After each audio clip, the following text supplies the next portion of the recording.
Hi there. This is video 31. It is for entertainment purposes only. Don't forget that. Thank you for visiting my channel. Please do not forget to press the subscribe button. Press the thumbs up for like.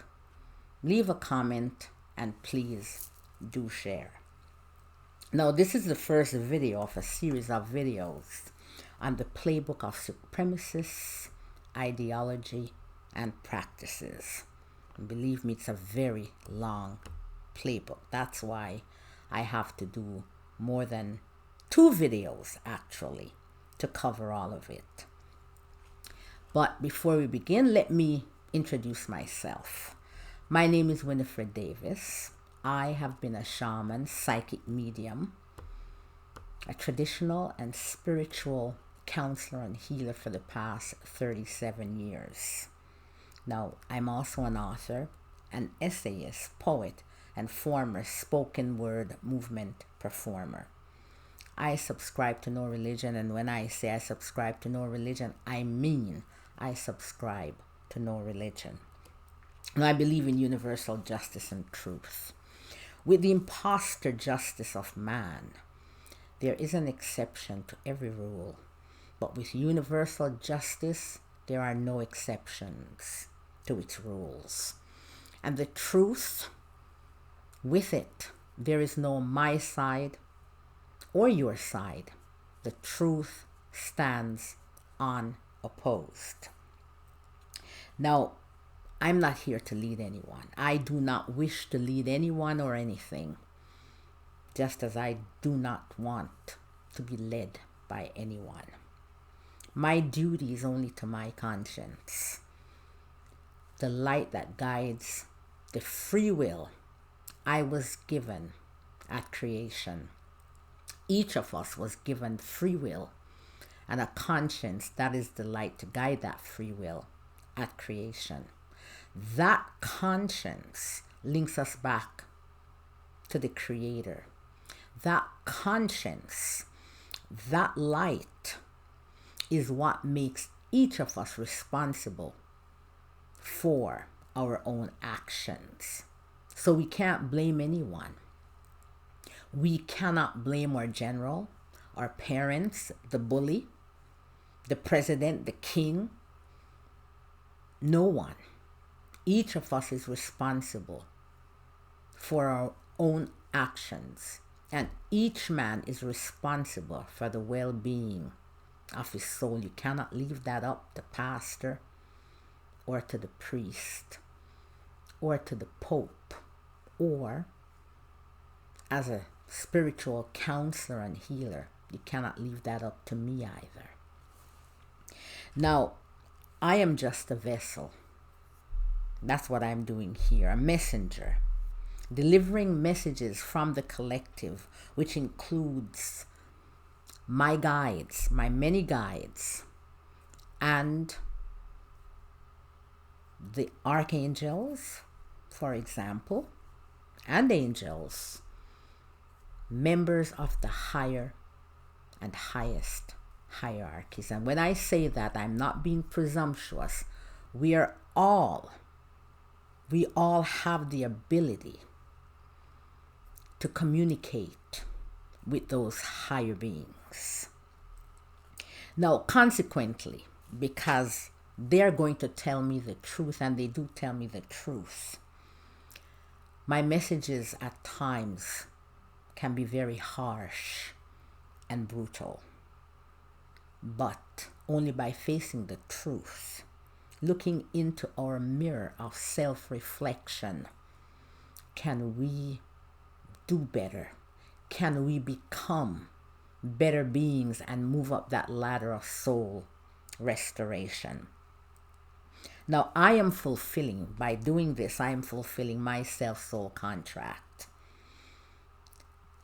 in order to fulfill my Neptunian contract, this last part of my journey in this lifetime in the earthly plane.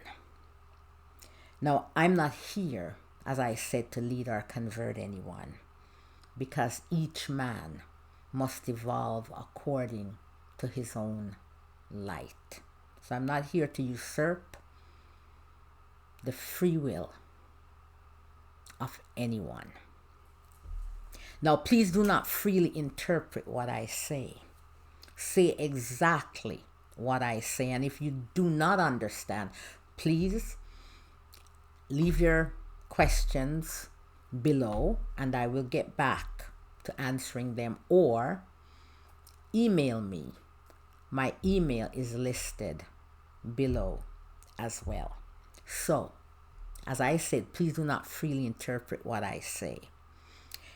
If I say the sky is blue, that means it is blue. Well, we could say that it's sky blue, but sometimes it's not necessarily sky blue. I mean all shades of blue. Not marine blue, not royal blue, not navy blue, or baby blue. I mean blue. And if I say that there is a tiny fish in a small aquarium, I mean a tiny fish in a small aquarium. Please do not freely interpret it, because by the time it gets to the 10th person interpreting that, it becomes a big old whale, that tiny fish. And believe me, a whale is not even a fish, it's a mammal. And that small aquarium becomes a vast ocean. Now, I started this channel to discuss the truth that is reincarnation. And it's very, very many facts. It's myriads of facts. And we're all testament and living proof to those facts, or of those facts. Now, when I call out injustice, as I just said, please do not freely interpret what I say. So, when I call out injustice and folly, when I see it, even with myself, it is important that you do not freely interpret. I am never without my mirror of self-reflection. Sometimes it's not very pretty, the reflection that I see, but I have to face it in order to move up that ladder of soul restoration so I can restore the equilibrium to my soul. Now, I have no favorites because I don't care about masks. We discussed the masks in my last 2 videos. I call them stupid masks, and those are color, ethnicity, language, religion, political persuasion. Unfortunately, we have to navigate through the nonsense of these stupid masks. And I know that because I'm black. And you probably have a mask that there's always something, like maybe you might be female, gender female. Maybe it might be something else. Maybe it might be, your status as a refugee. There's always something that we have to put up with, right? And of course, there are always those who, because of the mask, they are just not very nice. So that's what we're going to be discussing here today. But anyways, let me get back to the topic at hand. When I call out, as I did in video 28, reality check with knowledge, and I call out everybody, please do not use the facts that I used.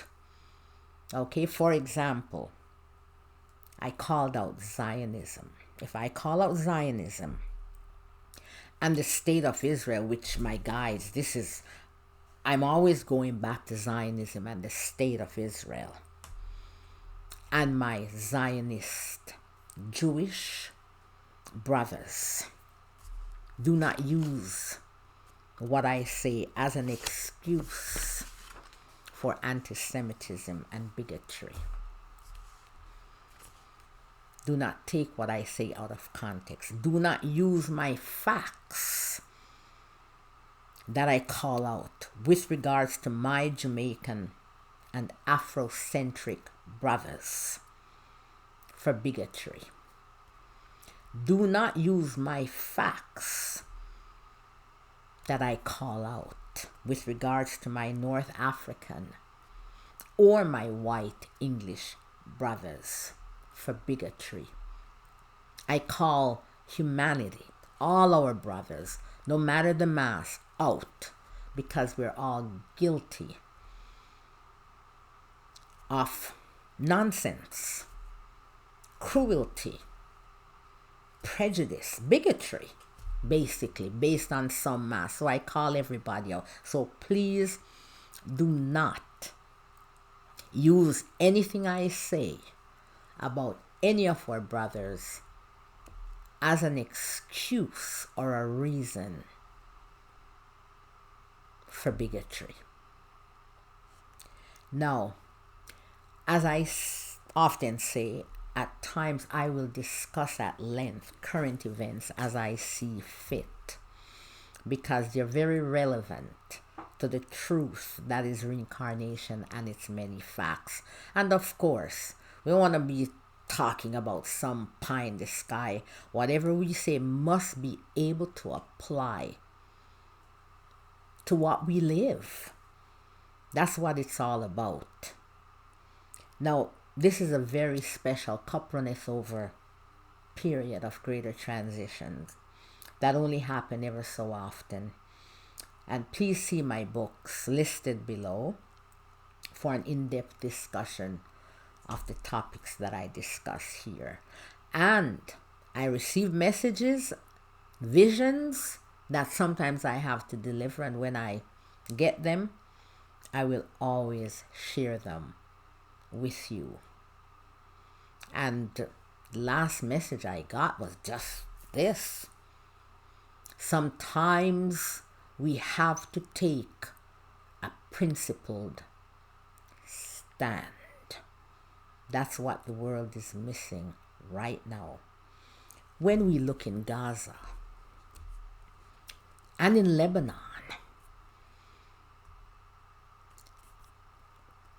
the world needs to take a principled stand.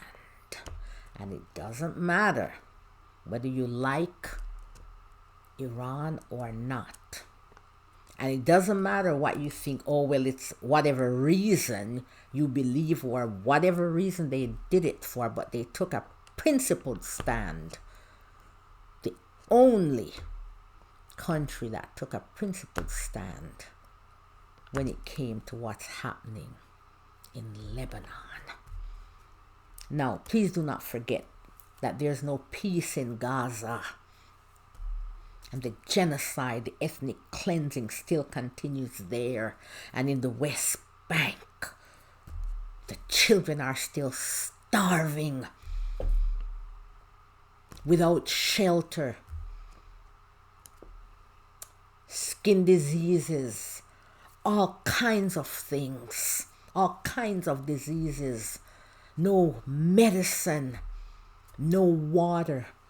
And a little boy who went swimming to try to catch fish so they could have something to eat. They sniped him.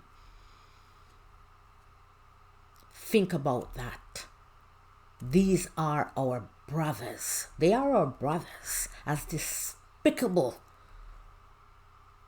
depraved, sadists, and psychopathic energy that they are and that they manifest, they're still our brothers.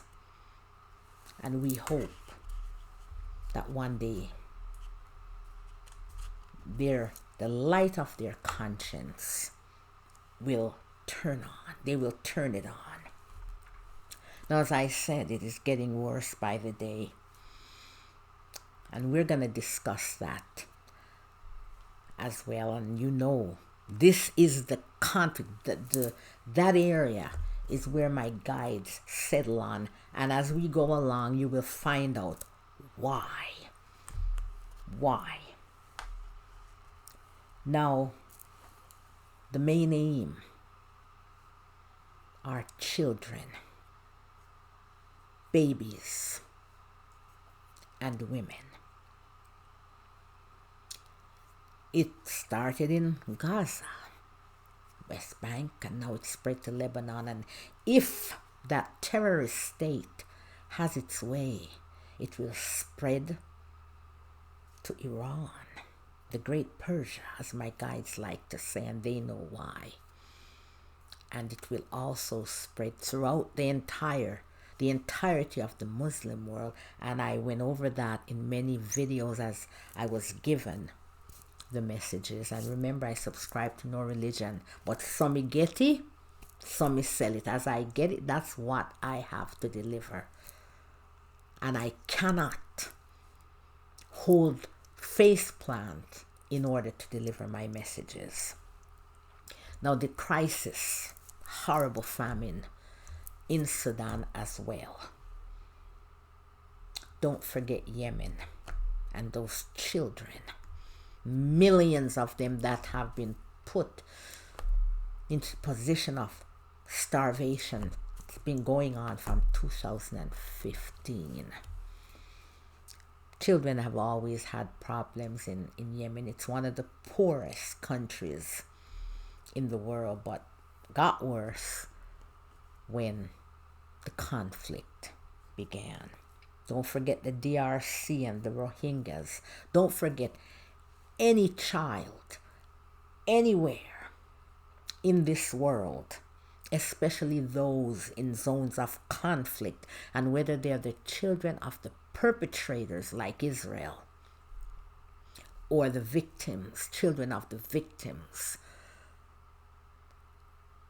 and are themselves victims, as in Gaza, Lebanon, the Congo, Iran, and as I said, whether they're children of the victims or perpetrators, don't forget them, because no child, every child has a right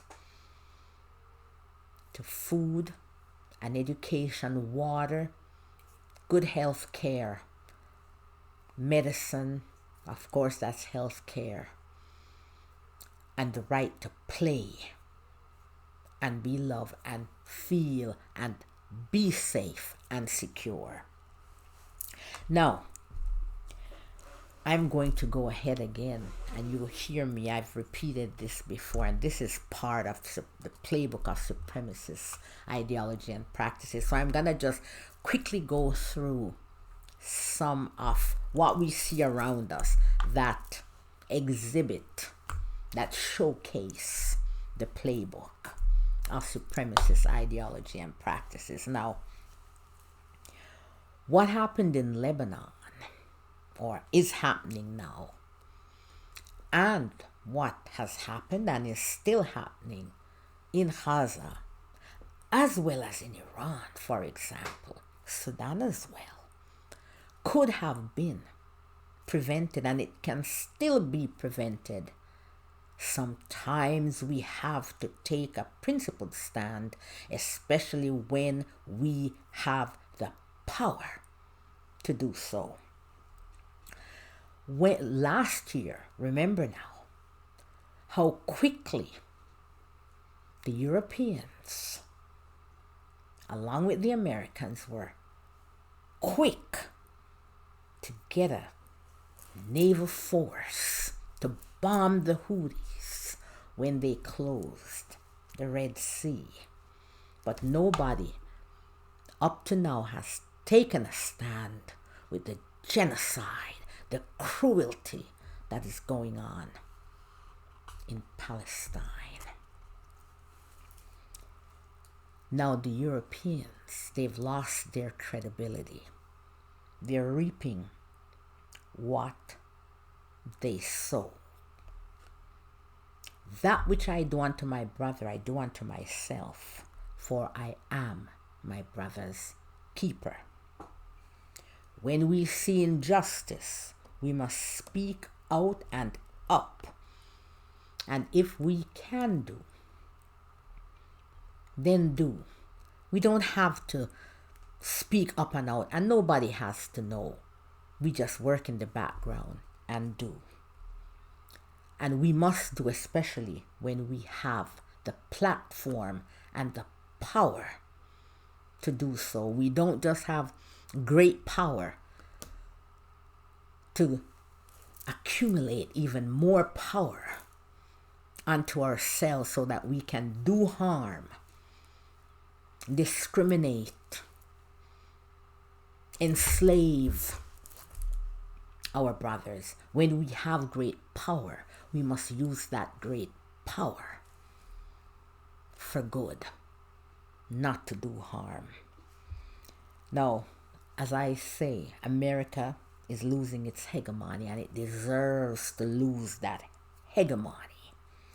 It has done nothing but abuse the great power, for there was no one to check it, and the bully brother, Israel, that it has enabled. Now I will add something here, once again. Now this is in line with our topic. Double standard.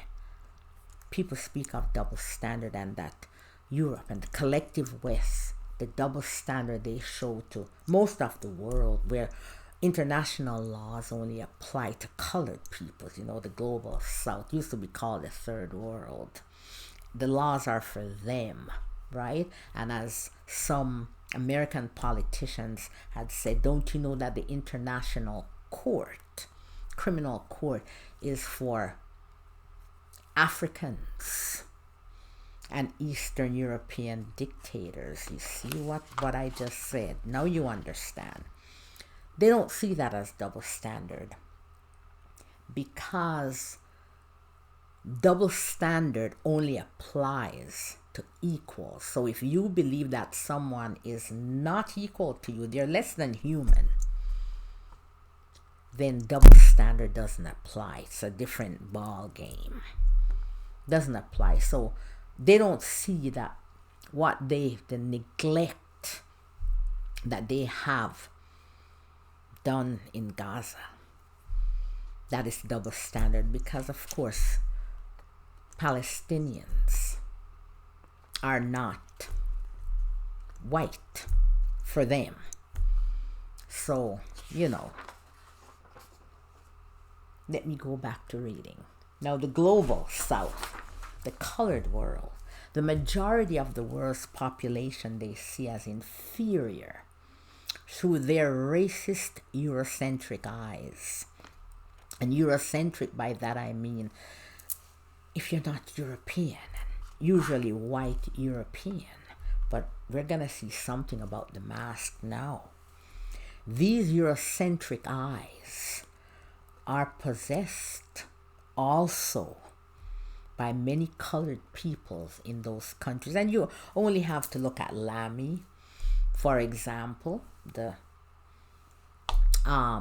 black man in England who is all for the genocide in Gaza. You look at Cory Booker and so many African Americans who are also, they cannot see the humanity in Palestinian children or babies, and they're black. Each of us, if you recall what we said about the mask, each of us wears many masks in a given lifetime. We veer towards the mask with the most power, and so that is why suffering does not ennoble. So even though I'm black, I cannot understand, and it will be okay for the brown children, the brown Palestinian children, it's okay for Israel to slaughter them. I can't see that. I go along with that because my power. Let me get back to the reading here. Okay? We choose the mask that has the more power. And so, for example, when we have an African American, when we're an African American, we choose the nationality, the mask, nationality, American, to discriminate against our black brothers from the Caribbean. Supremacist ideology and practices of Eurocentric and white supremacy double standard is why they can sit, the Europeans, the collective West, and witness the smelting from the bones of Palestinian children and babies, or help to starve them to unalive, or slaughter the children of Menab, and don't even bat an eye with nary an ounce or a dash of empathy. They see these children as the children of the others, not white European or white Ashkenazi Zionist children. By the way, the darker Falashas, Mizrahi and Sephardi, they defend the genocide as well in Israel. But even their children, when all this war will be over, even their children are not equal either to the white European descended Ashkenaz children. It was like John Kirby of the Pentagon during the Biden administration and its immoral and amoral State Department headed by the Zionist Anthony Blinken, the pretend fireman with the empty water hose and the replenished gas can hiding behind his back. John Kirby was the man in the Rose Garden, shedding tears for Israeli children, with a cup full of empathy for them. But he could not even spare a tear or have even a drop of empathy in his cup for Palestinian children and babies. Or Mr. Grossi, the man from the IAEA, the nuclear watchdog, if you want to call them that, who does not care. And when America and the Zionist terrorist state that Israel is, when they dropped thousands of bombs weighing 2,000 pounds and their bunker busters on nuclear sites, he didn't make a comment, didn't care if there were a fallout, radiation that would have affected the population of Iran, of the Great Persia, or its neighbors. Didn't care. Not a peep out of him. But we hear more than a peep out of perhaps accidental or maybe deliberate drones nearby other nuclear facilities. Now, no one should be putting any nuclear site in danger, much less deliberately. We must apply our laws, justice, and empathy across the board. Only supremacist ideology and practices would expect Iran, a country of more than 90 million people, to give up its missiles or its drones now, their only means to defend themselves. I'm giving you examples of what supremacist ideology and practices. Who are we to destroy the environment when we're dropping all these bombs all over the place? We need to forget our hubris and tread lightly upon the earth. Let's give a couple more examples. Only supremacist ideology and practices would invade a country and expect the victims, the owners of the land, going back thousands of years, the indigenous peoples of the land, thousands of years, millennia. Only supremacist ideology and practices, supremacists, would expect when they invade for those people that they're invading, expect them to sit back and allow these invaders and interlopers to destroy them, usurp their lands and other possession, erase them and their history, and then run to the United Nations, an organization for which the invaders have no respect, an organization that they're actively trying to destroy, to complain about the drones because they, the invaders, can no longer intercept them or jam them. That's Israel going to the United Nations complaining about Hezbollah's drones that's wreaking havoc on the IDF, complaining, see what they're doing to us. How arrogant can you be? You invade Lebanon. Those are the indigenous people, and you do not expect them to defend themselves? Absolutely ridiculous. The bully, the oppressor, with its boots on the neck of its victim and crying wolf. Only supremacist ideology and practices have no shame. Shame, when we have shame, we tend to improve ourselves and want to do better.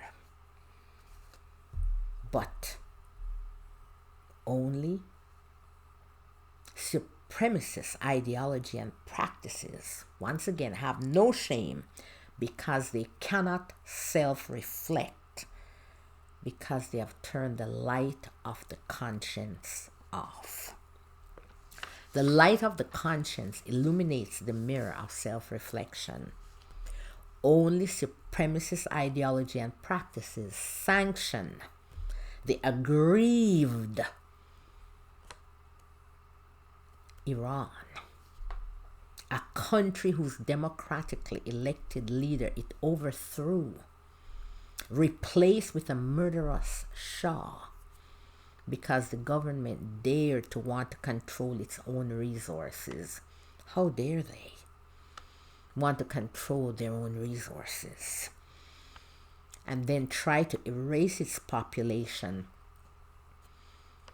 with Iraq, with biological and chemical weapons, deliberately shoot down its civilian airline, killing over 200 people, civilians, destroy its middle class,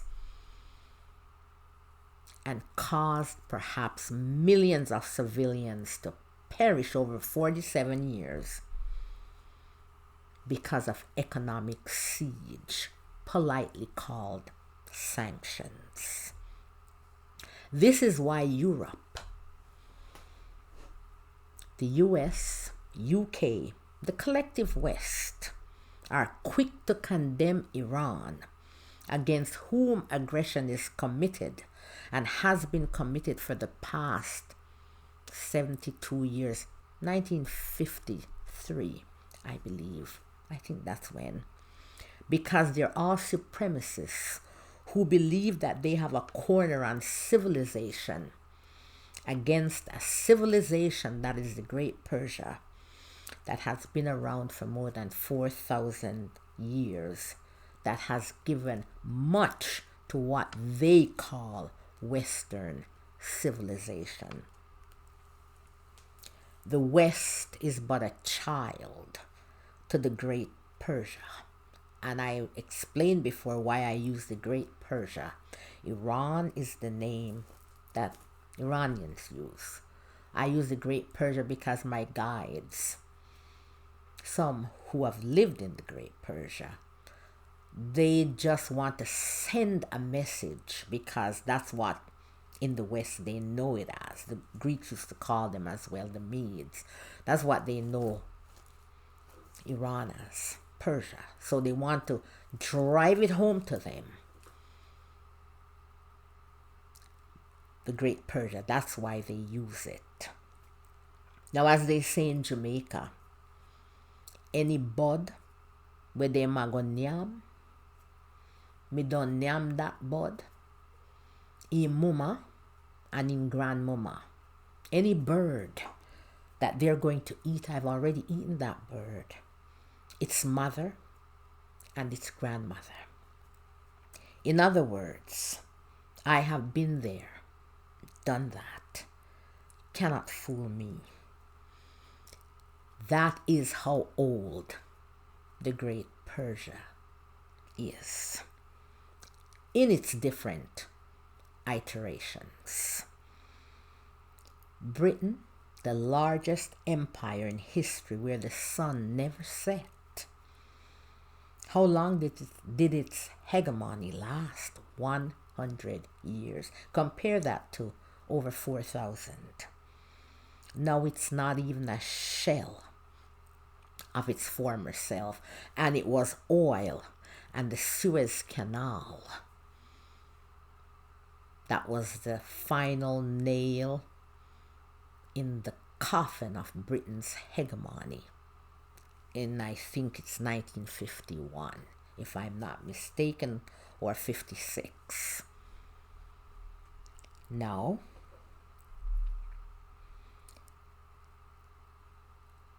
when they have their next elections, if they don't vote the right way, God help them. America has been a hegemon even less, and it's now losing it.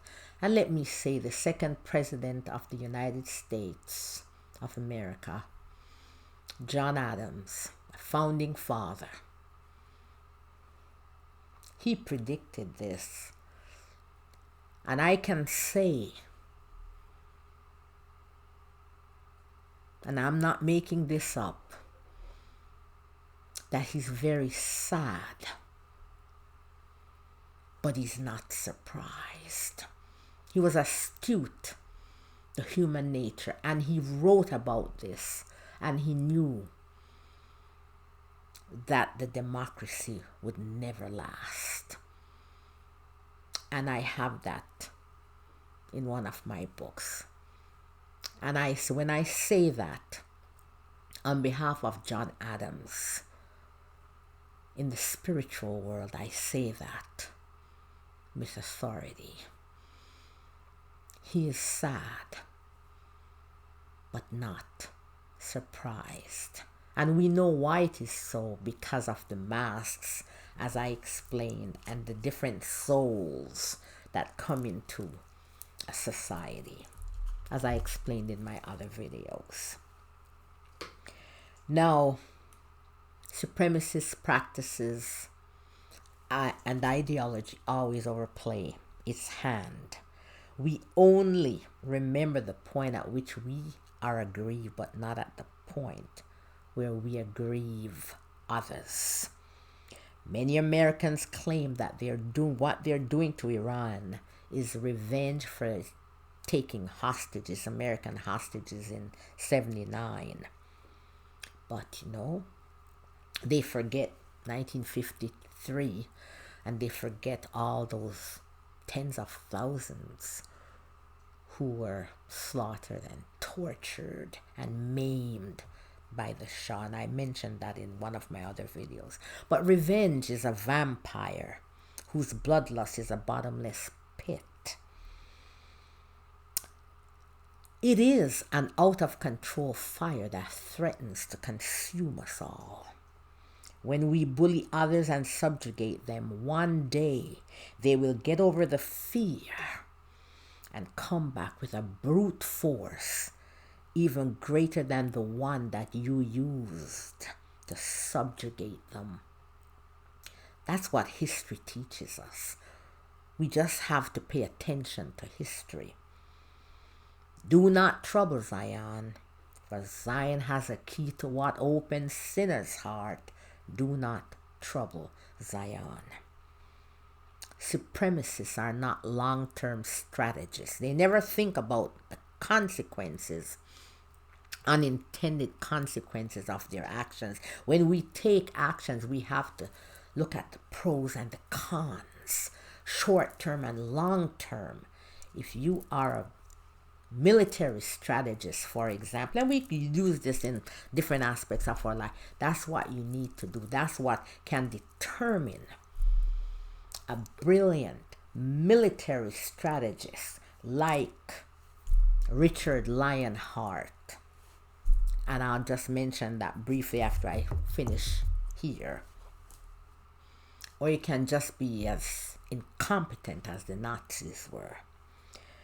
Those fiber, as I said, they never, right? Supremacists never expect or plan for unintended consequences because they are arrogant. They believe that they're more intelligent than everybody else and that everybody must fear them. Those fiber optic drones that are wreaking havoc on the IDF are one of the unintended consequences. Hezbollah was one of the unintended consequences of Israeli invasion in 1982. Arrogance and hubris eventually destroy supremacist ideology and practices. That is what happened also to Reinhard Heydrich. He was a Nazi. He was the final, along with Himmler, the final solution planner and prosecutor of the plans, any plans. He was the numbers man who was fatally injured by a car bomb in Czechoslovakia during World War II. That was in 1941. He was so certain that he had so completely subjugated the inferior Czechs that they would never attempt to out his lights, so that he was comfortable traveling in a convertible. Yes. Who would dare assassinate this god? By the way, this Nazi, Reinhard Heydrich, was one of the few Nazis in the upper echelons of the party, the Nazi party, that fit the description of a true Aryan. Blonde hair, blue eyes, tall, athletic, intelligent, and handsome. And by the way, he had a chin. He has reincarnated in America at this time. He and Himmler are forever. Himmler has reincarnated in America as well. See my book listed below. They are forever in competition right now in America to see who can be the most cruel and vile of human beings. When we engage in or is complicit in injustice and do not care because it only affects others, it will come back to haunt us. That which I do unto my brother, I do unto myself For I am what? My brother's keeper. That is one of the universal laws to which there are no exceptions. So a man soweth, so shall ye reap. And not our children who are going to reap what we sow. We are when we come back in another lifetime, another life journey. That is the law of karma. It is not revenge. It sounds like revenge, but it is not revenge. It is just restoring equilibrium to our soul. That eventually we will do correct actions to overcome the incorrect actions, the spiritual mistakes that we made in prior lifetimes. That law of karma is also one of the universal laws to which there are no exceptions. And you might think you, as they would say, get away with murder. You know, you did all these, committed all these spiritual mistakes in this lifetime, and you died a nice and peaceful death and no consequences. But to the eyes of the soul, you will. Believe me. And one of my duty here is to show you how and why, and to prove with examples and testaments, living proof, that these laws are indeed facts of the truth that is reincarnation. Now, America hate is corrosive and it is contagious. It spreads. And injustice is a slippery slope. America is now reaping its harvest. Internationally, with Europe, the United Kingdom, and the collective West, the Western world. Domestically, Americans are reaping what they sow. Those who voted for the Manchurian regime of criminality and cruelty, and they voted for them because of their selfish reasons. Oh, my pocketbook, oh, this and that. And didn't care what happened to the others. You know, the people that we are saying, us versus them. The others, they don't count. Are now reaping the fruits of their actions. That which I do unto my brother, I do unto myself, for I am my brother's keeper. Because they didn't care less what happened to others as long as it wasn't to them. They didn't think twice about the consequences of their actions. Why? Because we're selfish. No, a lot of liberals won't say that. They say, oh no, you shouldn't say that. No. Me nah go home, me mouth a grown fi talk. Left me make me talk. This is the mirror of self-reflection. And until we recognize this, we will continue to make the same mistakes. And you must be honest and not sugarcoat things, because then there will be no improvement. Now,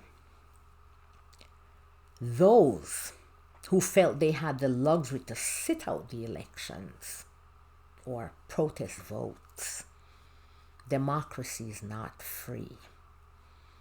Your vote, although we know that most times we're given candidates chosen by, the corporations and robber barons, and we don't really have much choice when we think about it, about democracy. But we have to be strategic and vote for the lesser of two evils, especially when we have already skirted with the same danger. They saw and lived through that danger back in 2016. Why in God's name would you go and repeat it? In Jamaica, they say, your life long, but you're careless with it.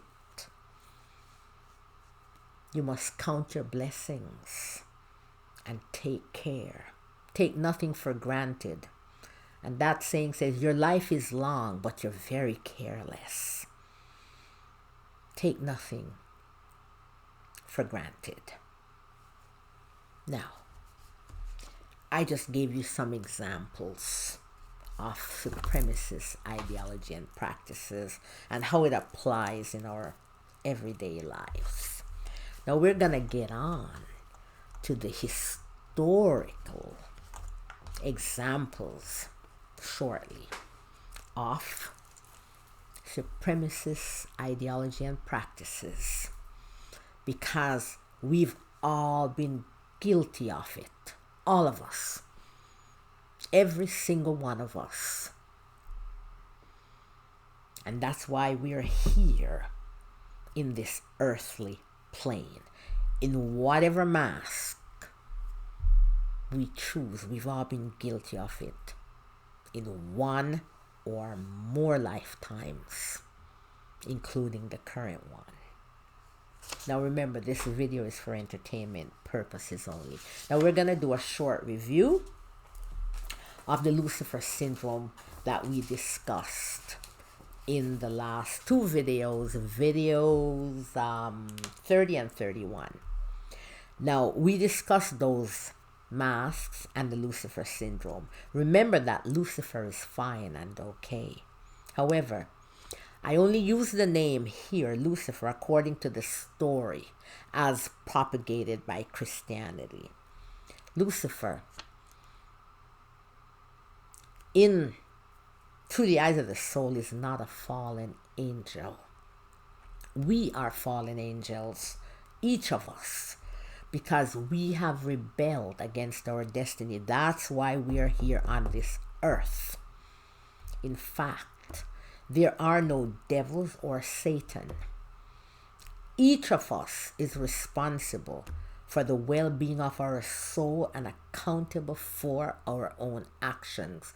Satan and the devil is just an excuse to blame others and abscond our responsibility. For those who do not believe in a devil or Satan, but believe in demons, just replacing one thing for another, there are no demons either.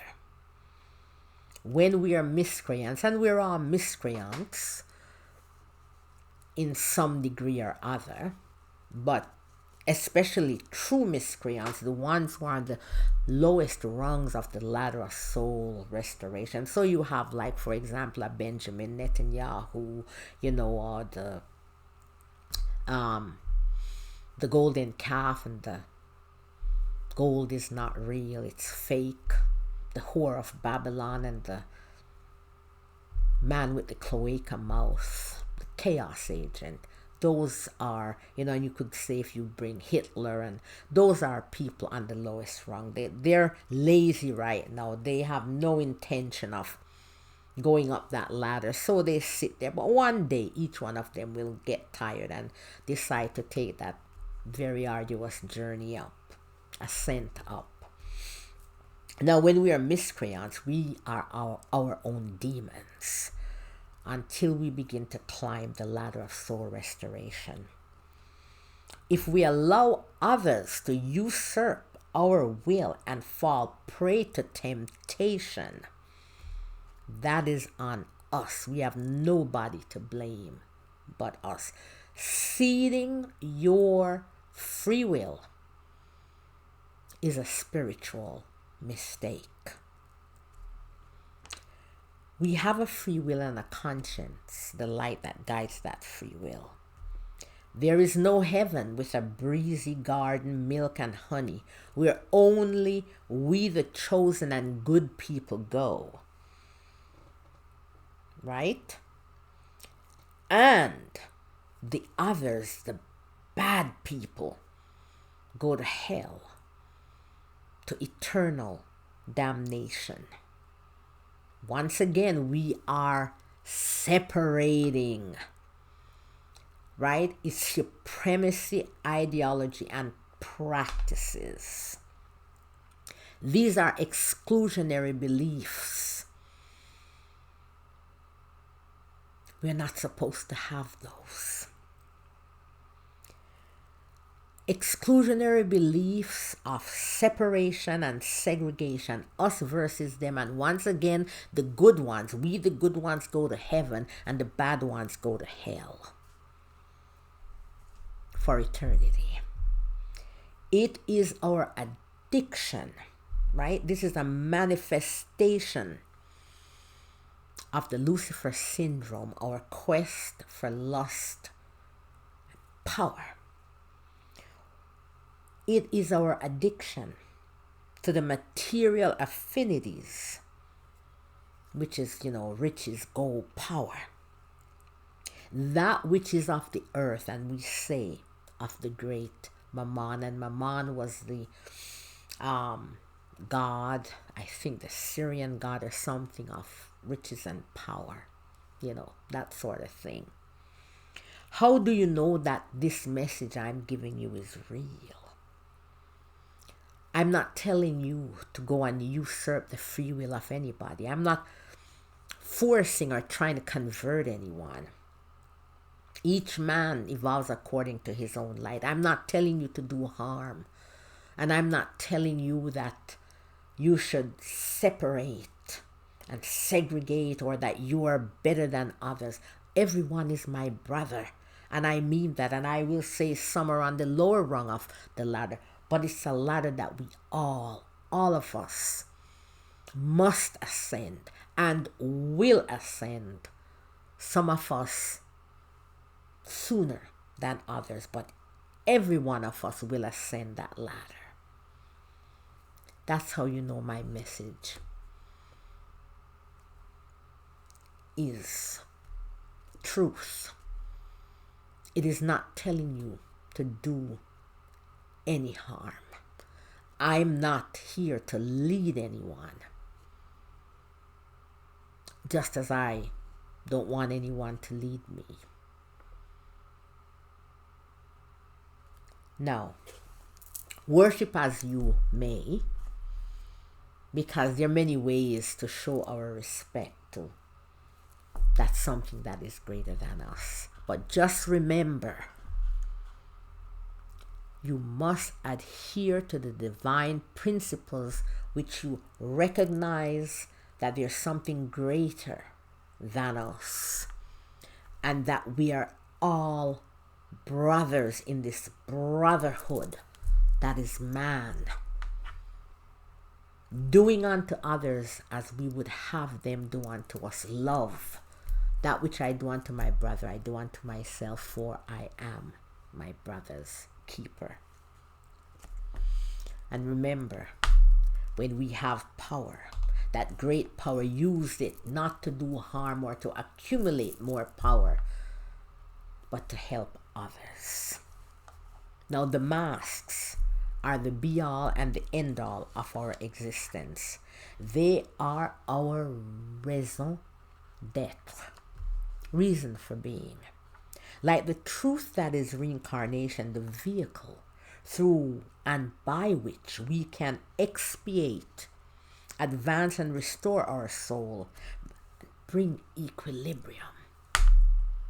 So are the masks. These masks facilitate, and those masks are religion, ethnicity, color, race, political persuasion, social status, economic status, and on and on and on. These masks facilitate our quest and lust for power. They are the vehicle by which and through which we seek and obtain power. They provide the reasons and or excuses in that quest, that lust. It is around and because of these masks that we incur karmic debt. These masks are arbitrary and irrelevant except as it concerns our soul contracts, of which there are three kinds: self-soul contracts, Venusian contracts, and Neptunian. That is our contract with humanity and with the world, with our brothers, with the universe.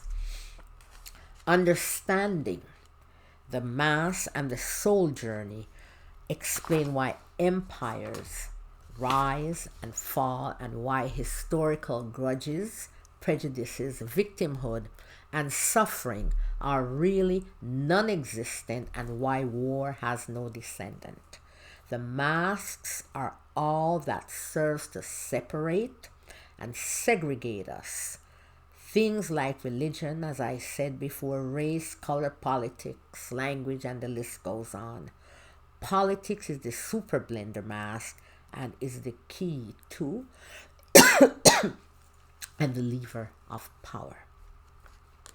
Now, as previously mentioned, the Lucifer syndrome hides behind many masks that are used to separate and segregate our superficial differences. Masks are never inclusive, but serve to exclude. In those masks, and because of them, we commit spiritual mistakes as individuals or as a group.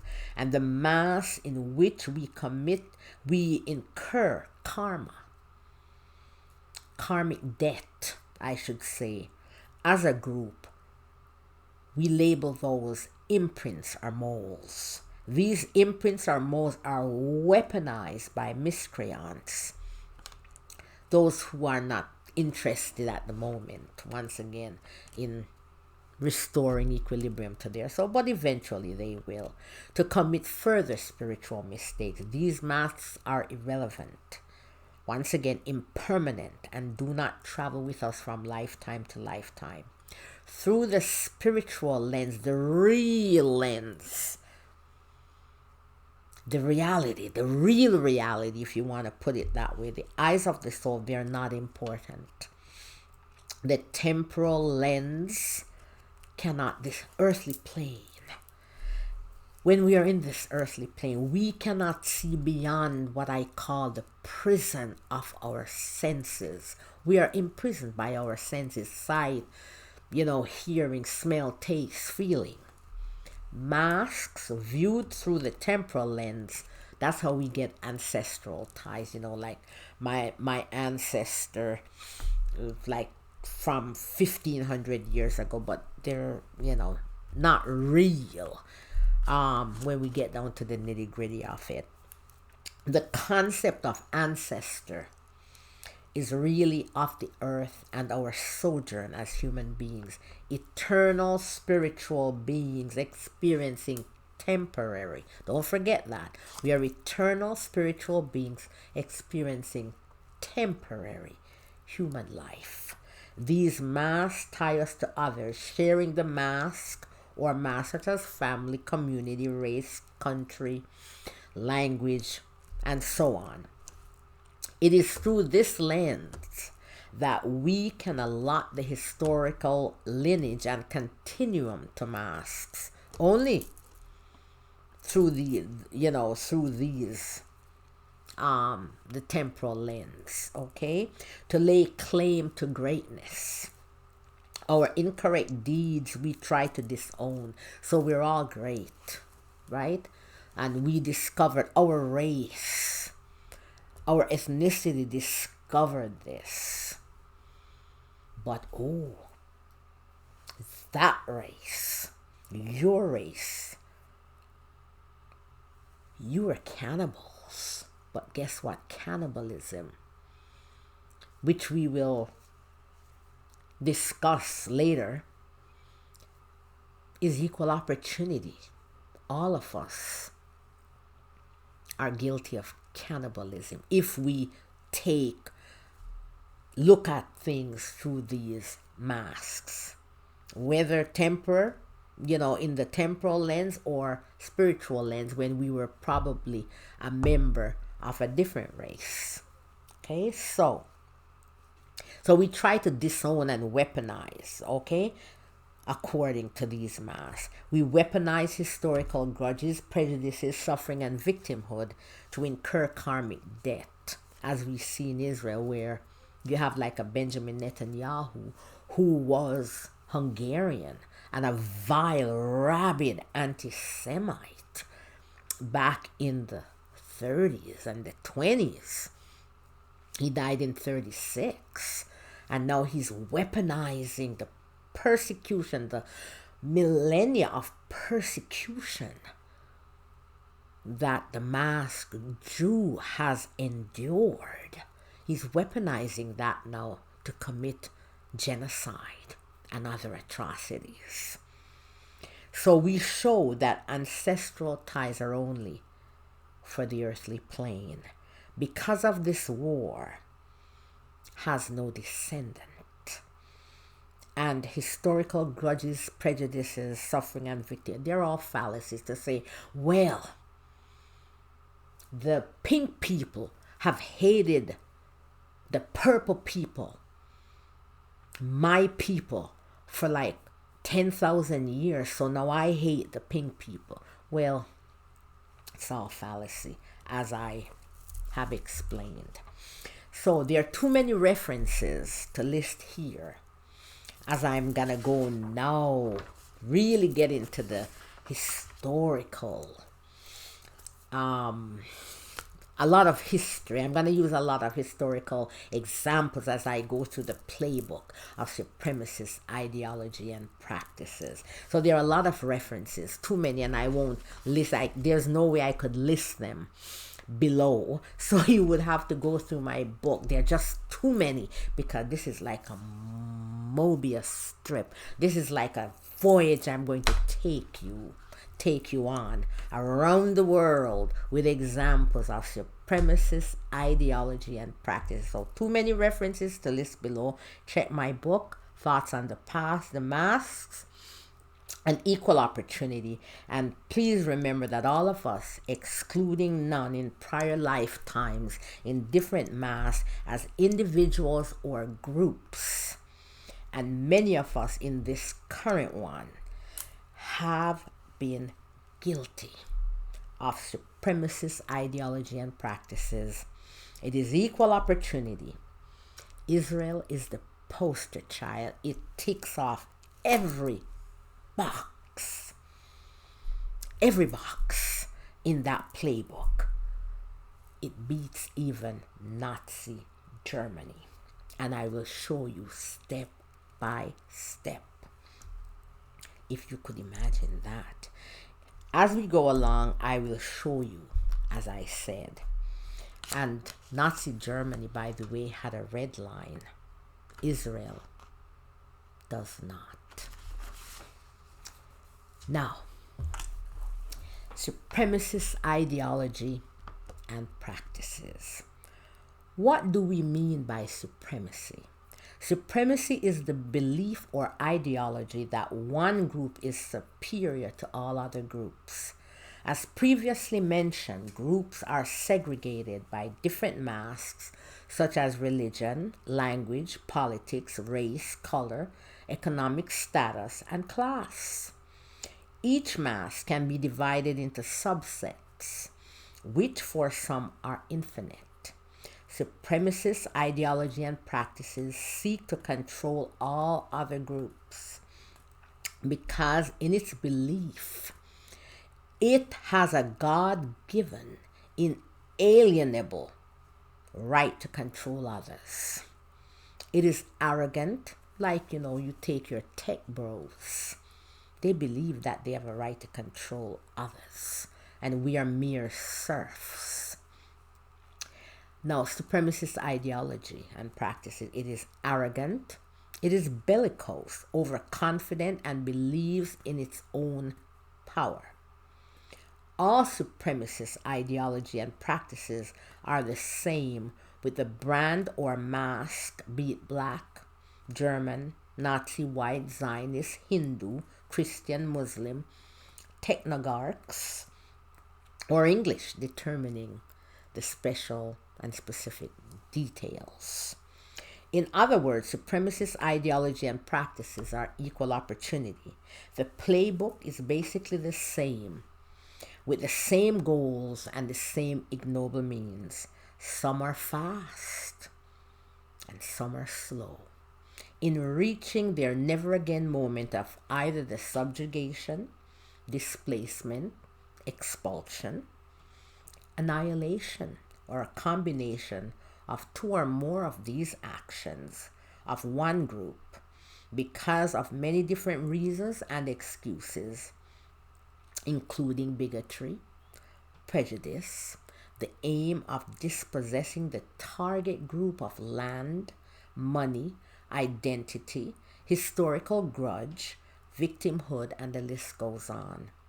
Supremacy ideology and practices necessitate one or more ideologies, needs shepherds to spread its message, its ideology, and it needs mobs. And I don't say flock of sheep.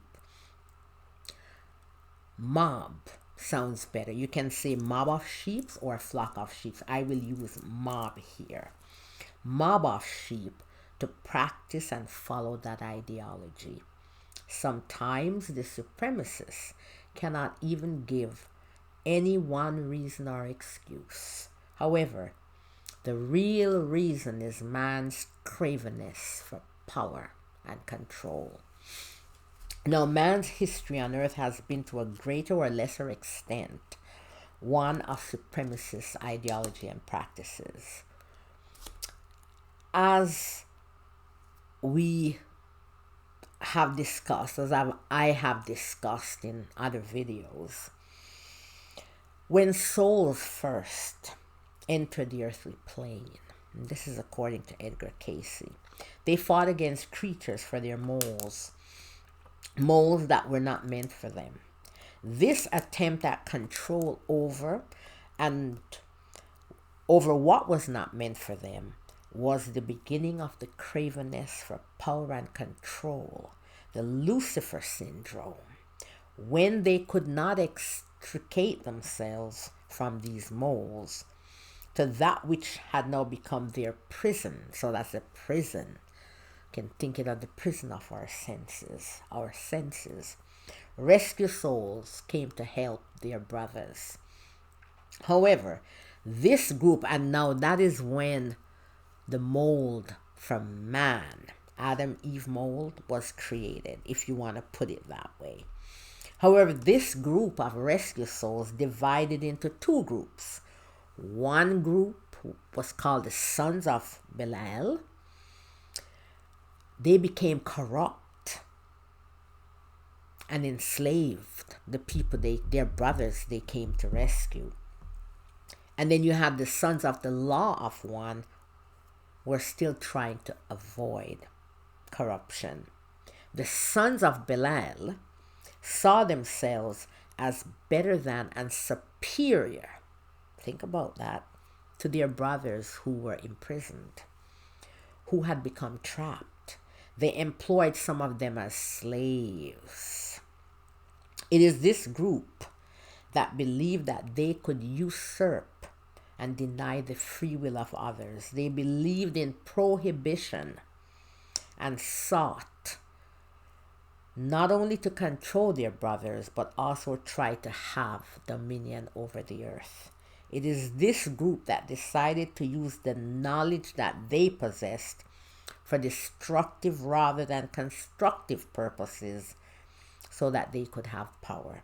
In the end, it is this group, these set of souls, that were largely responsible for the destruction of Atlantis. Now, many say Atlantis does not exist, but I don't need them to tell me it does not exist. I know it existed. I know that. And as you will read Akhenaten, the reunion of Akhenaten and Nefertiti, my next book that should be out shortly, I will explain why. Many of them try to cheat karma by not reincarnating in their proper soul cycles. This cycle, as we saw in Atlantis and elsewhere, is constantly on rewind. We are now going through one of those great rewinds, which is this particular period, this special period, coupleness over period of great fewer transitions. Now, history teaches us many things about supremacist ideology and practices. History teaches us that supremacist ideology and practices, once it gains power, just as in Nazi Germany and Israel, if left unchecked, now in America, they've had some sort of checks, but it's debatable because some of those founding fathers committed genocide of indigenous groups, will take humanity down the path to another never again moment. History is littered with examples of this fact. The very nature of empire building is supremacist ideology and practices. Therefore, all empires have had at least one never again moment. The United States of America, indigenous peoples. Assyria, the different iterations, whether it's the Neo-Assyrian, Middle Assyrian, Rome, Russia, England, the Zulu Empire, which Shaka Zulu, the Aztecs, Spartans, Nazi Germany, and Israel. They're all examples of supremacist ideology and practices. More details you can have from my book. One example from Rome is the massacre of between 150,000 to 200,000 Usipetes and Tencteres, a massacre that historians have now declared a genocide based on archaeological evidence. Caesar, because he wrote, Julius Caesar, he wrote, and he noted things as well. Caesar reported that he deliberately drove many, including women and children, into the waters where they obviously drowned. In the case of the Aztecs, they captured enemies to use in their rituals, often for sacrifice to the gods. Grigory von Sass, the Tsarist Russian general, believe me, as they would say, he was a piece of work. Given the command to do whatever he saw fit, executed mass deportations and extermination of the Circassians. And if you recall, the Circassians, along with Africans, are the most, widespread group in the world. You find them all over the world because of what transpired between the 18th and 19th century. Almost 100 years of a slow-rolling genocide and ethnic cleansing, displacement. Now, the Spartans were allowed to cull their slaves, and often you hear the state of Israel. They like to use the example of Sparta. They believe that they are Sparta, but they're not Sparta. Trust me, they're not. They're punching above their weight. Sparta was independent. They're not. Without America, they cannot empire build. Now, the Spartans were allowed to cull their slaves. That's how I put it. The helots, once a year, to keep the population from vastly outnumbering them. This is the strategy of Israel, and it tries to imitate Sparta, as I said, but it is not Sparta. Sparta was independent and did not try to build an empire on the cheap or punch above its weight, on the cheap, where America provides the American blood of its children, and it provides the arms, the money, and different weaponry. So that's on the cheap. That's a smart way, on the cheap, to build an empire.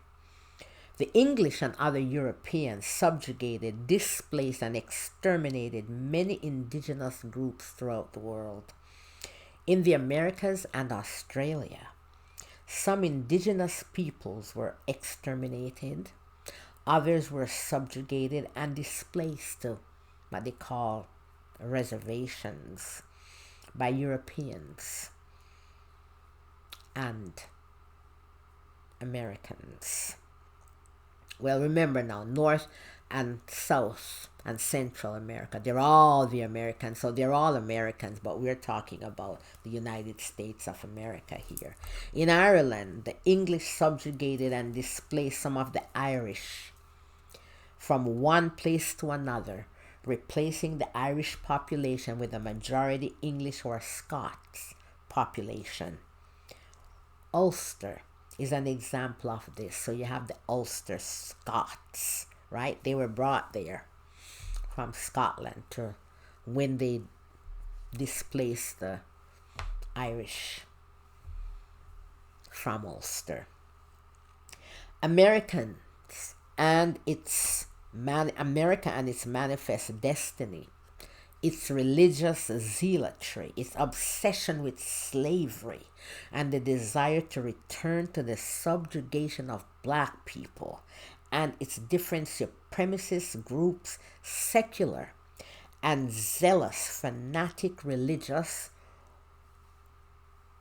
or otherwise, are examples of this. Sudan offers another example with the Arabized, and I said Arabized, group intent to subjugate, displace, and exterminate its black population. Now, some of those Arabized are actually black people too. Apartheid South Africa was an example of supremacist ideology and practices leading to subjugation and displacement. Nazi Germany and Israel are the poster children of supremacist ideology and practices for the last century, and Israel still continues in this century as well. They began, Israel that is, before Nazi Germany. In the case of the former, that's Germany, it ghettoized Jews, dispossessed them of their possessions, their businesses, and displaced the Jews, the Roma Sinti, black people. Oh yes, there were black people in Germany, and people of mixed race. They call them the Rhineland, the mixed race kids, they call them the Rhineland bastards. Homosexuals, disabled, Poles, and others massacred and exterminated many of them. It committed genocide, and as well as Jehovah's Witnesses. They exterminated a lot of them too.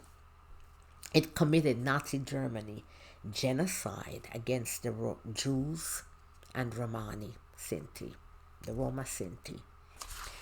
In the case of the latter, Israel has displaced Palestinians to Bantustans, like in apartheid South Africa.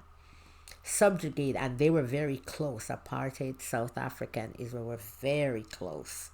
Displaced and expelled many beginning decades prior, and has been systematically exterminating the Palestinian people in what has been a slow rolling decades-long genocide that now seems to be entering its final stage in the first decades of the 21st century. Children and babies are special targets in this 21st century genocide, and obviously so that they won't grow to have more children. Sorry. So you're exterminating the population, you're using all means. So if you do the children, there'll be no future. So there's no way the population can grow. Now, Nazi Germany and Israel are complete and perfect example, as I said before, poster children of supremacist ideology and practices, and what history teaches us, that supremacist ideology and practices, once it gains power, if left unchecked, aided and abetted, will take humanity down the path to another never again moment, but yet again. Now the playbook. Finally we get to the playbook after this long time. All supremacists use the same playbook. Once again, this playbook of the supremacist ideology and practices is the same with specific details tailored according to the mask behind which it hides, whether it's Assyrian, Nazi, German, Zionist, Chinese, Japanese, Zulu, Arab, Black, and the list goes, Hindu, Roman, Egyptian, the list goes on. All wars resulting from the supremacist ideology and practices are prosecuted using the broad strokes of the playbook. So they don't necessarily use all of the boxes, if you want to put it that way, of the playbook. They'll use some, but not necessarily all. Now, Israel uses all of them. And Nazi Germany used almost all of them. So, we are going to give greater focus to Israel and its war on Gaza and Nazi Germany, because they have prosecuted their wars, not in the broad strokes of the playbook, but in all the minute details of the playbook and its long-term systematic planning. That is why they're poster children for supremacist ideology and practices. Now, what is this playbook? Now, exceptionalism is a part of the playbook, but we're going to cover that separately further on. Now, divine rights and messianism.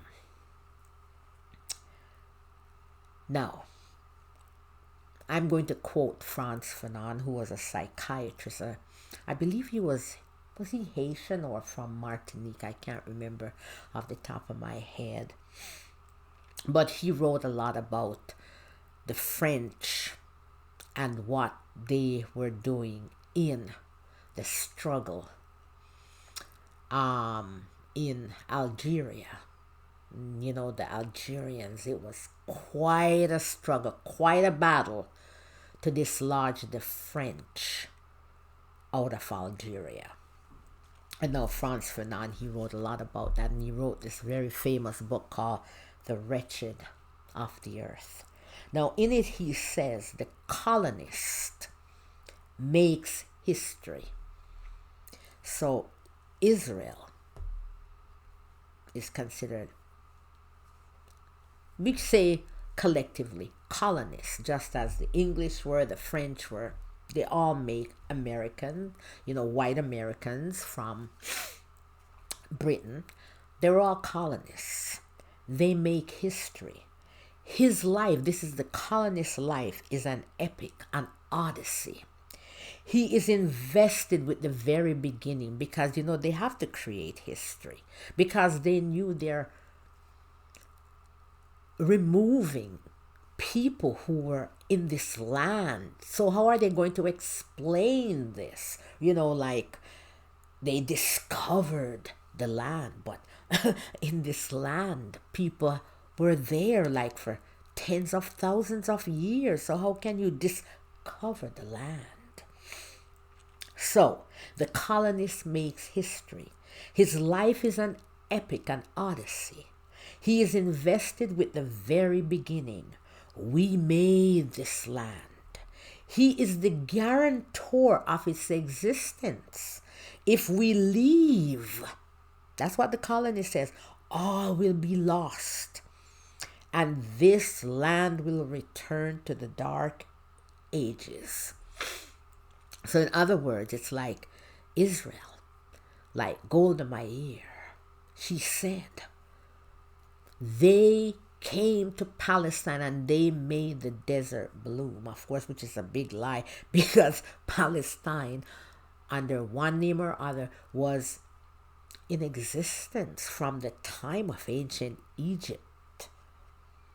What happened to all those olive trees that are like 500? Some olive trees could even live up to 1,500 years. What happened to all those olive trees? And the citrus, when they went there, it was the time of the Ottoman Empire. They were thriving businesses. We have the pictures, we have the proof. So how did they make the desert bloom? The Palestinians, when they were driven out and they had to go to Gaza, they had to make that place bloom. So that's what they do. They lie. It's what they call, I think they call it terra nullius or something like that in Latin. Now, aptly put, Zionists, as I said, say that about Palestine. Nothing could be further from the truth. One of their big lies, as I said, they made the desert bloom. The aim of all supremacist ideology and practices, regardless of the mask, is to gain power and control. They gain this through dispossessing others of something, including their free will and possessions.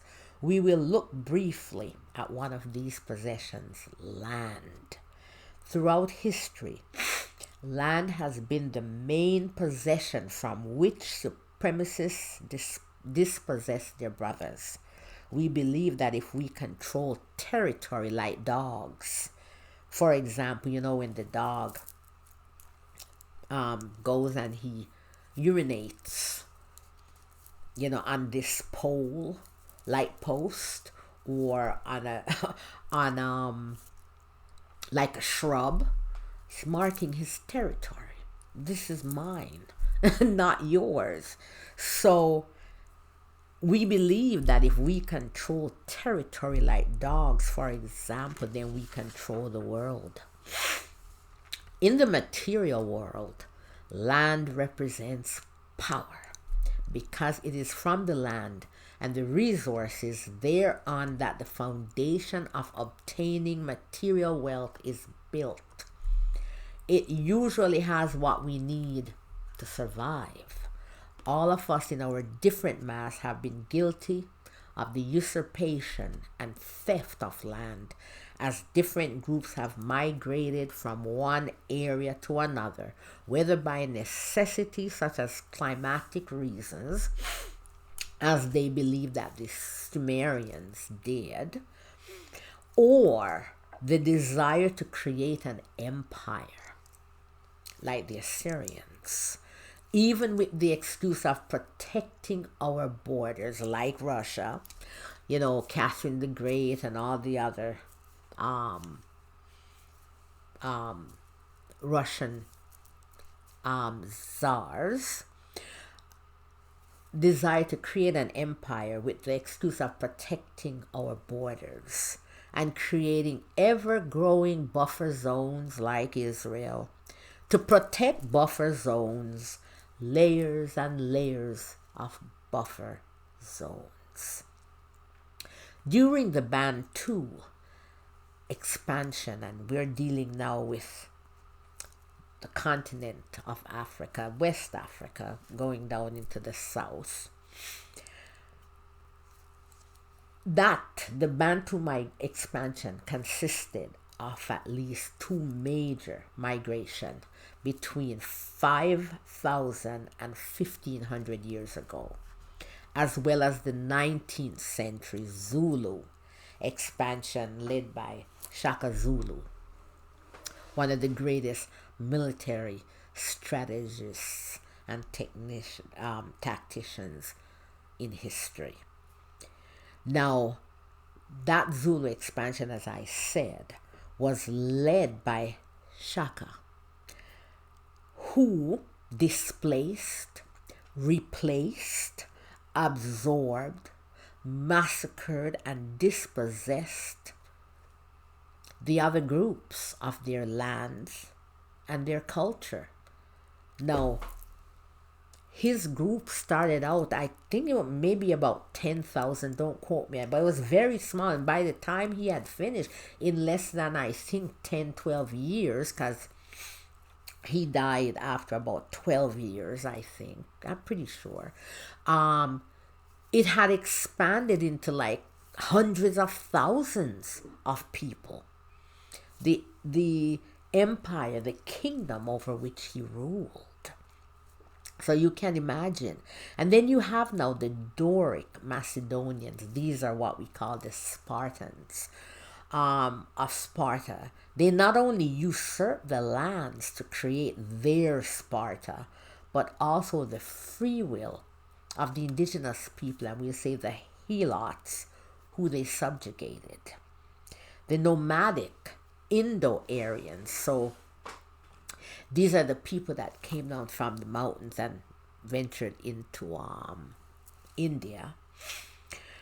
They pushed into India towards the end of the ancient Hindu civilization of Harappa, Mohenjo-daro, and they lasted from about 2600 to 1900 BCE, and Lothal, one of the first ports in the world, usurping the culture, land, pushing the populations of those ancient civilizations further south.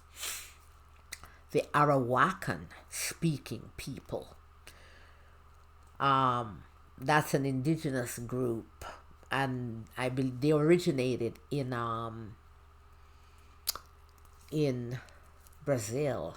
So you had the Arawakans, and they spread into the Caribbean, actually. So they were always at war with the Carib-speaking groups.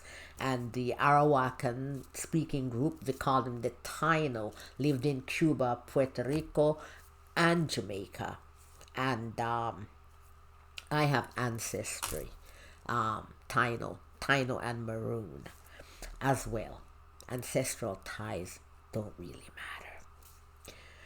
But I just thought I'd mention that. So now the Arawakan-speaking people, they push the Makushi, a Carib-speaking people, into Guyana. And I just have to mention this. We hear, and this is really propaganda, propaganda has existed from time immemorial. So as far as the Spaniards would know, the Carib speakers, right, indigenous peoples in the Caribbean, they were cannibals, and they were warmongers, and the Arawakan-speaking Taino were peaceful, didn't make trouble. And what, in just reading and in discussion with my son, we figured, wait a minute. And as I was doing a paper, and I, with on cassava, actually, manioc, and with the Makushi in Guyana, and I thought, wait a minute. They were pushed into Guyana by these peaceful Arawakan-speaking people, and my son and I, we were discussing, and I thought, wait a minute. That was propaganda. They wanted the Spaniards to eliminate who they considered their competitors. So that's probably why they push that narrative, so that, the Caribs would look bad. And here we see in another place, they were the aggressors, right? Just saying. As the Assyrian god Asher, and the king rose in prominence, so did the small 14th century BCE, that is, territorial state that would eventually become the vast Assyrian Empire of over 1.4 million kilometers squared, or square kilometers, the hegemon and most powerful army in the world at its zenith, at its height, which was between 911 and 609 BCE. At its zenith, Asher had risen to become the god and the supreme ruler of all men and all lands.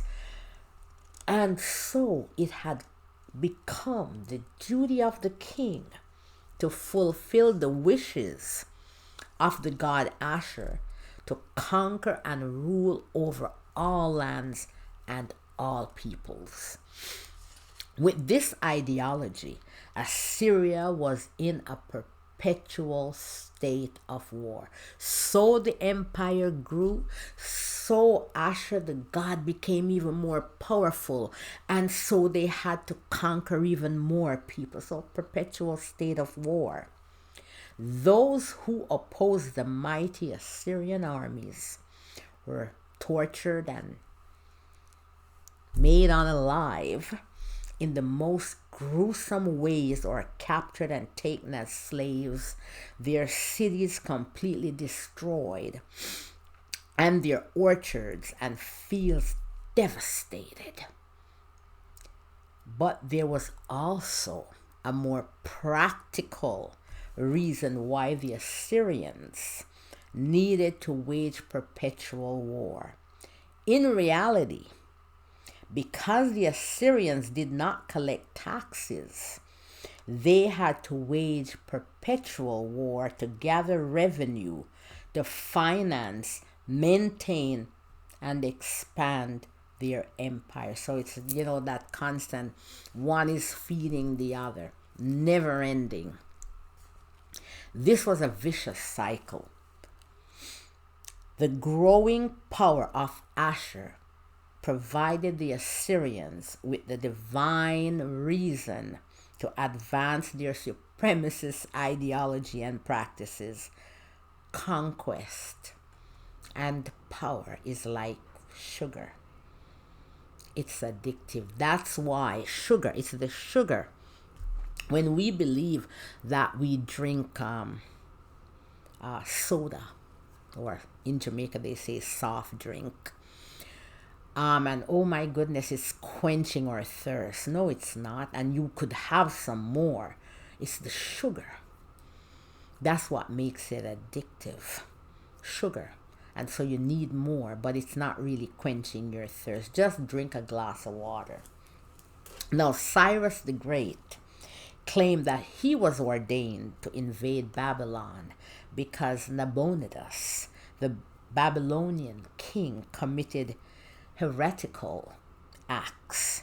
The latter, which is Nabonidus, because I'm taking this from my book, worship Sin, the moon god, instead of Marduk, the traditional god.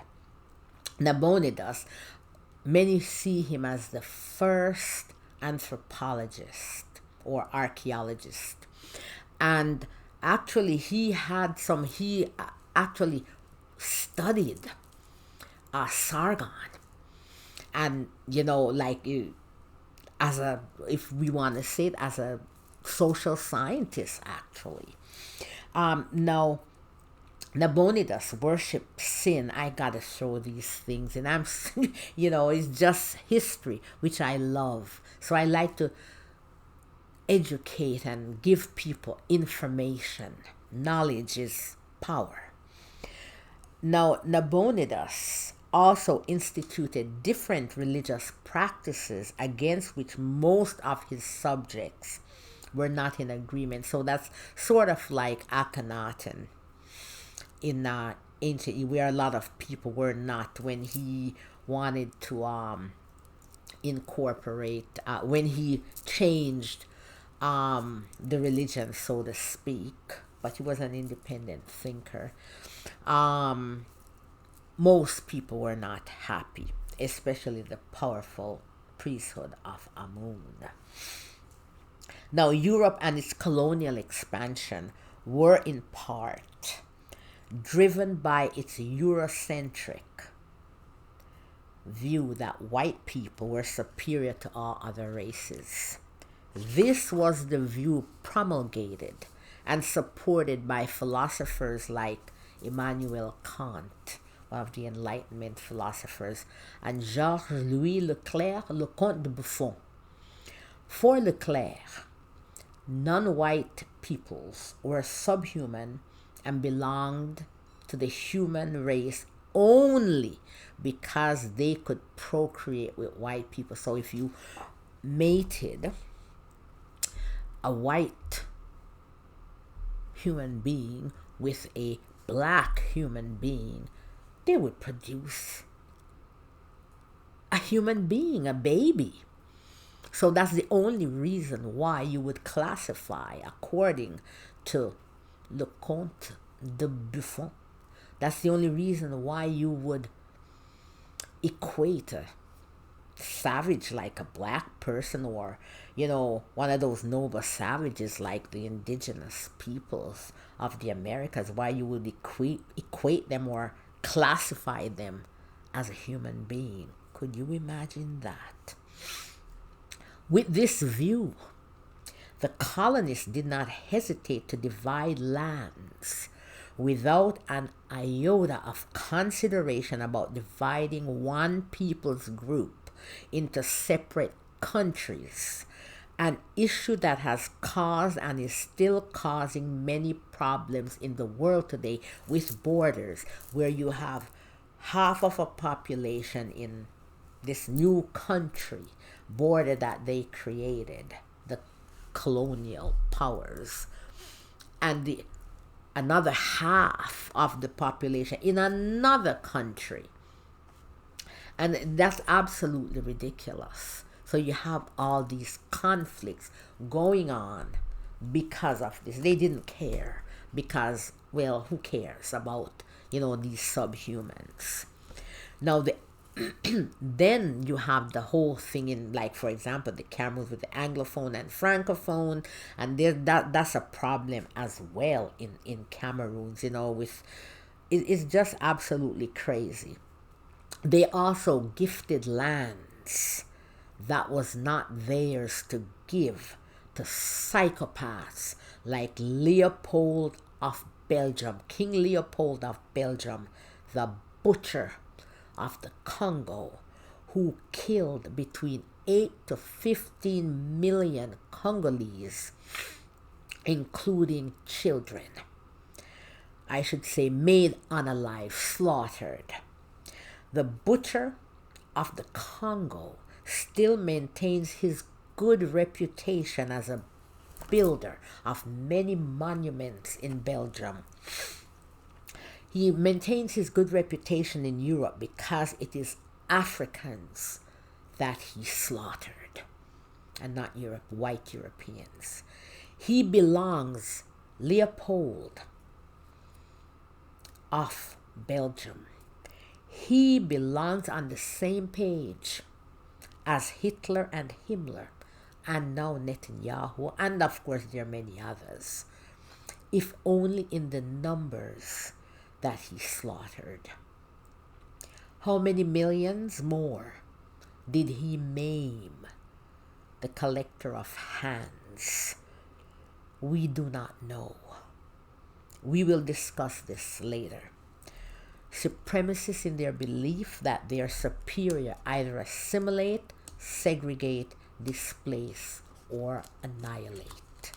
Rome, once it conquered territory and was in its defensive phase of protecting its new borders, would seek to assimilate by permitting its soldiers to take partners of the conquered peoples or syncretize their gods with those of the conquered people. The Romans brought their goddesses and gods that they combined. That's what syncretism is. And goddesses of the Celtic pantheon, right? The Celtic hierarchy of gods and goddesses of similar attributes. For example, we take Nodens, was the Celtic god of hunting, dogs, and most commonly for healing.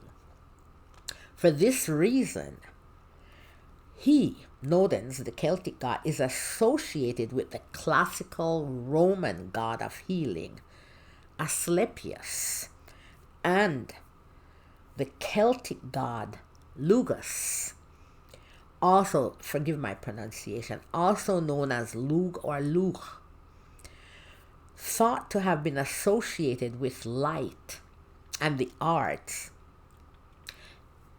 is associated with the Roman god Mercury. This assimilation, some historians have suggested, might be one of the reasons Rome was replaced as the Western civilization held in reverence by nationalists and racists beginning during the period of Enlightenment. Ancient Greece espoused the purity of the race. Now they would have held Rome up because it had an empire, right? And if we remember back in the, I think it's the 3rd or 4th century CE, was one of the quartet of powers, including Persia, China, and Rome, and Axum, that kingdom on the east coast, the first decreed Christian state in the world. So it was on the coast, the east coast of Africa. Now, this exclusion, Greece, ancient Greece, so you have Aristotle and the rest, they espouse the purity of the race. The Greek race excluding all others. This exclusion, so they considered the Germanic tribes to be savages. Said that they worked hard, but they were savages. That's what the Greeks thought. They were considered savages, as I just said. Ancient Rome did not exclude. In other words, yes, of course you had issues, of course, as usual, prejudice and whatever. So I'm not saying Rome was far from perfect. And it had its moments of xenophobia and what have you. But in other words, Rome did not spurn miscegenation. France, believing that its culture was superior, sought assimilation. So you have Britain believing in its superiority, so it sought to exclude, right? Segregate, and America is that way. France is the same mentality, but then you have France, they believe in their superiority, so you should want. Yeah, they're not going to exclude you from their culture. This is the culture, their culture, that you should adopt. So they sought to assimilate. So their superiority, they expressed through assimilation. Algeria was another matter. The climate was too good. They didn't want to give it up. And as I said, England was exclusionary in its policies and believed in segregation, divide, and conquer. For example, while other Europeans felt it more beneficial in trade to assimilate or socialize with the populations of countries like Indonesia, the British were directed to keep their distance and avoid socializing. Now, because this would impart this, and they would impart this, the British, to their descendants in America who would perfect this policy of exclusion. Remember now, racism, right? Segregation. Racism was refined, purified, and sanctified in America. I discussed that in my other videos. Now, America then served, and in the book, I should say, two faces: Cyrus' Bill of Rights and Hitler's Aryan Paradise. That's America. America then served as a model for Nazi Germany, and with British policies, apartheid in South Africa. One might even argue, as we will discuss later, that America became the place, as I said, where the brand of white supremacist ideology and practices we have seen over the past 150 years was perfected. As I said, refined, purified, and sanctified.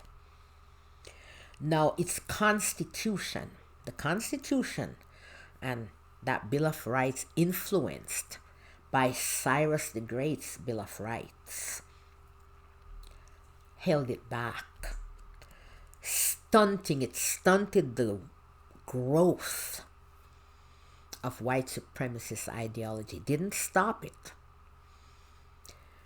And sometimes it would have a growth spurt. But right at this time, it's come full bloom. And that Constitution and the Bill of Rights doesn't seem able to stop that growth, to stunt that growth. That ideology is now in full bloom, but we will see what happens. Now, I'm going to cite more examples of assimilation in supremacist ideology and practices. This is the case of Japan and the Ryukyuans, the Okinawans, and the Ainu.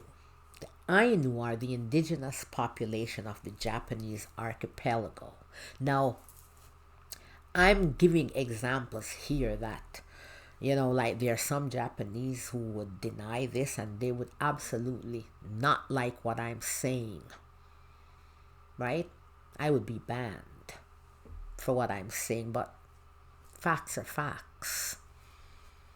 The Ainu are the indigenous population of the Japanese archipelago. They inhabit the northern islands of mainly what is present day Hokkaido. The Japanese established trade relationships with the Ainu during the 13th century. However, during the Meiji period, which was 1868 to 1922, the Japanese government enacted policies to force the assimilation of the Ainu into Japanese society. This, of course, led to the systematic destruction of Ainu culture and identity.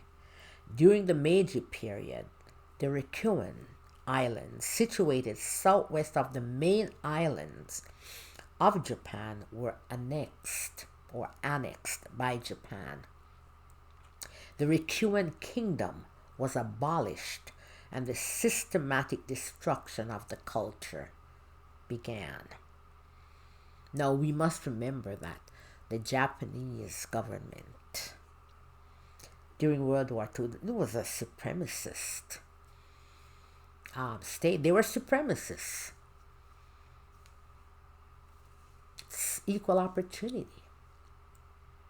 And many would not like to hear one say such things, but it's equal opportunity. You just gotta call a spade a spade. That's the only way we can do better. Call a spade a spade. As I said, supremacist ideology and practices, it's equal opportunity. Doesn't matter whether you're black, white, pink, or green. Now, like the Welsh knot, that was something in Wales, sign. So it was like a WN. That meant Welsh knot. That means you shouldn't speak Welsh. During the 19th century, that shamed Welsh children who spoke Welsh in school. Recusants were also shamed if they spoke their native language in school. In either of these two cases, while it was forcefully discouraged, it was not legally prohibited to speak the native language. In the case of the Welsh language, and we're going to show now how it was forcefully, not legally, but forcefully enforced. In the case of the Welsh language, speaking it in school was forcefully discouraged through either the use of shame with the Welsh knot signs and caning. They cane you at the end of the school day if you were caught speaking Welsh in school. However, the Welsh language was legally prohibited in public administration and the legal system by the Act of the Union passed by Henry VIII in 1536, which proclaimed English the only official language. In 1993, the Welsh Language Act made legal the use of Welsh in all legal proceedings. Now, in the field of anthropology, and anthropologists and their work were used by many colonialists to advance their practices, their supremacist ideology and practices. Now, the field of anthropology, as I said, and anthropologists like Sir Walter Baldwin Spencer, and one of those guys from way back when, aided and reinforced colonial rule based on their theoretical framework and assumptions, influenced, of course, by racism that was implicit. That means classical scholarship, like, education, their type of education, was just based on racism, racist assumptions. Anthropologists and their work provided justification for the moral and cultural inferiority of Africans and other colonized peoples and the superiority of Europeans. Their work, the work of these anthropologists, helped to create the residential schools in Canada, Australia, and America that caused so much pain and suffering and trauma that still lingers today in indigenous communities, sort of like ancestral trauma. And I'll be doing a book later, perhaps next year, on ancestral trauma through the eyes of the soul. In these countries, indigenous peoples like the Sami in Finland and some Scandinavian countries were also subjected. So there are others like the Ven, and I can't remember, some other indigenous people in Scandinavian countries. Finland is not a Scandinavian country, by the way. Were also subjected to discrimination and residential schools and destruction of much of their culture. We will also mention here the French writer, pseudo-anthropologist and diplomat who developed the theory of the Aryan master race and Nordicism, and was instrumental in the development and promulgation of race theory and practices. And his name was Joseph Arthur Comte de Gobineau. And his book, The Inequality of Human Races, in which he advocates racial purity and argues using pseudo-scientific theories that the sole source of societal problems and the ultimate collapse is degeneration. According to Gobineau, it is important not to mix or amalgamate the races because that leads to degeneration. Certain traits possessed by non-Western peoples, like dark skin and hair and large noses, are inferior to Western physical traits. Well, I sure like my curls. I can do so much with my curls. The inferior peoples, get this, include the Irish, Asian peoples, and well, of course, black people. And black people now are the most degenerate or degraded of the inferior. So they're more Irish people and Asian peoples, they are degenerate or degraded peoples. But the black people are the most degenerate of them all. Now, quite often, religious systems that espouse proselytization are supremacist ideology and practices. I subscribe to no religion. These systems believe that their God, whatever name it is supreme and that it is their duty to make everyone pliant to those beliefs. That requires empire building to bring all peoples to that one understanding, and it is normally not voluntary. Christianity, and even if it's not voluntary, but then you become second-class citizen if you don't subscribe, if you don't convert. Christianity, Islam, Buddhism, and the Assyrians and their god Asher are examples of this. Buddhism is normally perceived as a peaceful religion, but during the reign of Ashoka, the last major ruler of the Mauryan Empire,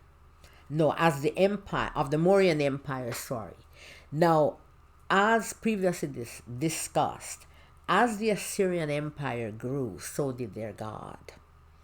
And as the power of their god grew, so they believed that it was a divine calling to conquer even more territory, for their god was indeed the most powerful and supreme ruler of all. One fed into the other. The Assyrians believed that they were exceptional and that it was their duty to bring the world under their dominion and to their understanding. Further examples of religious systems being employed to claim divine right, to justify usurping land, are the Anglo-Norman conquest of Ireland, the Crusades, America, the United States of America, and its manifest destiny, the conquistadors in the Americas, and Jewish Zionists in the state of Israel. During the reign of the Norman King of England, Henry II, at the behest of and by the way, Henry II was the father of Richard the Lionheart. At the behest of the deposed Irish king of Leinster, Dermot MacMurrough, Anglo-Norman mercenaries, entered Ireland to help him regain his throne. In return for their help, Dermot promised fealty to the English throne, and he also promised lands.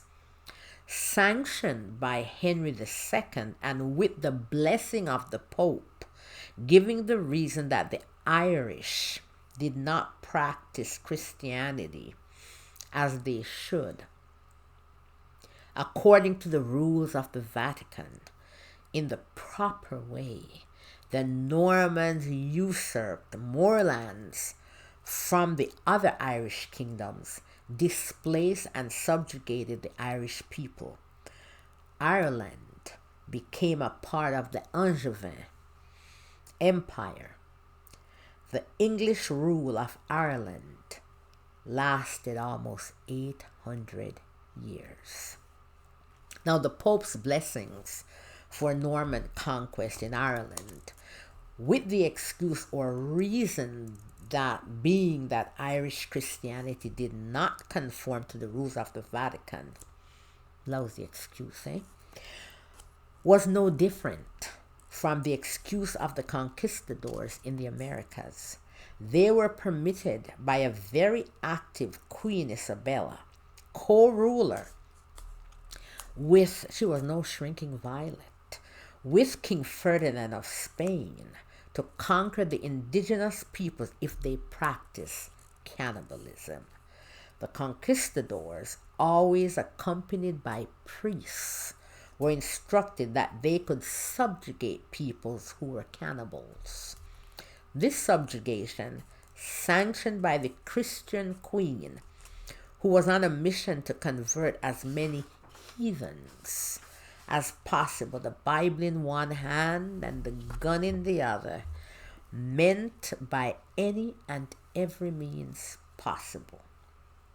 And indeed, so it was throughout the Americas, as the conquistadors and priests committed countless massacres, genocides, displacements, and enslavement for centuries. These excuses and reasons give us the divine right to take any action necessary, including enslavement, displacement, unimaginable atrocities, and genocide, to realize our ignoble agenda of domination. The Crusades was no doubt the belief by two competing religions that they had divine right to rule the Levant, with Jerusalem being the pearl. It was a holy mission, with Jerusalem being equally important. For the Muslims, Jerusalem, Al-Quds, the noble or Baitul Maqdis, sacred place, was the first Qibla, the place towards which they originally turned during prayers. That place was later changed to Mecca. Al-Aqsa Mosque, located in Jerusalem, is one of the three mosques, in addition to the ones located in Mecca and Medina, in Saudi Arabia, that Muslims are instructed to attend. According to legend, the Prophet Muhammad went on an hours-long journey one night, during which the archangel Gabriel, took him from the sacred mosque in Mecca to Jerusalem. It was from there, the sacred Al-Aqsa Mosque, that Muhammad was taken to heaven to see the signs of God. One of the main pilgrimage destinations for Christians, Jerusalem is the place where Jesus the Christ was crucified and resurrected. Inside the sepulcher, Wherein lies his empty tomb, many Christian pilgrims pray, seeking solace and redemption. Representatives of the oldest Christian denominations, including the Syrian Orthodox, Ethiopian and other Coptics, Armenian, Greek Orthodox, and Roman Catholics oversee the Church of the Holy Sepulchre in Jerusalem. For Jews, Jerusalem was home to what was the most religious structure, the Holy Temple. The temple was destroyed by Rome in 70 CE. Leaving the Kotel, or Western Wall, or Kotel, which is a remnant of the retaining wall of the mount on which the Holy Temple once stood. Jews believed that the stone from which the world was created and the site where Abraham was going to sacrifice Isaac, and I don't know if you know that, so but I won't get into that, were to be found inside the Holy Temple. Now, millions of Jews visit the Kotel each year to pray, and forgive my pronunciation, to the Holy of Holies. We discussed this before, but this according to my book. Now, under the Byzantines, the Temple Mount had become a garbage heap. Jews were not allowed to pray there until the Muslims, under the command of the Caliph Umar ibn al-Khattab, captured it. Now he cleaned it up and Jews were allowed to pray there. Now, as previously mentioned, supremacists in their belief that they're superior, either assimilate, segregate, subjugate, expel, or annihilate.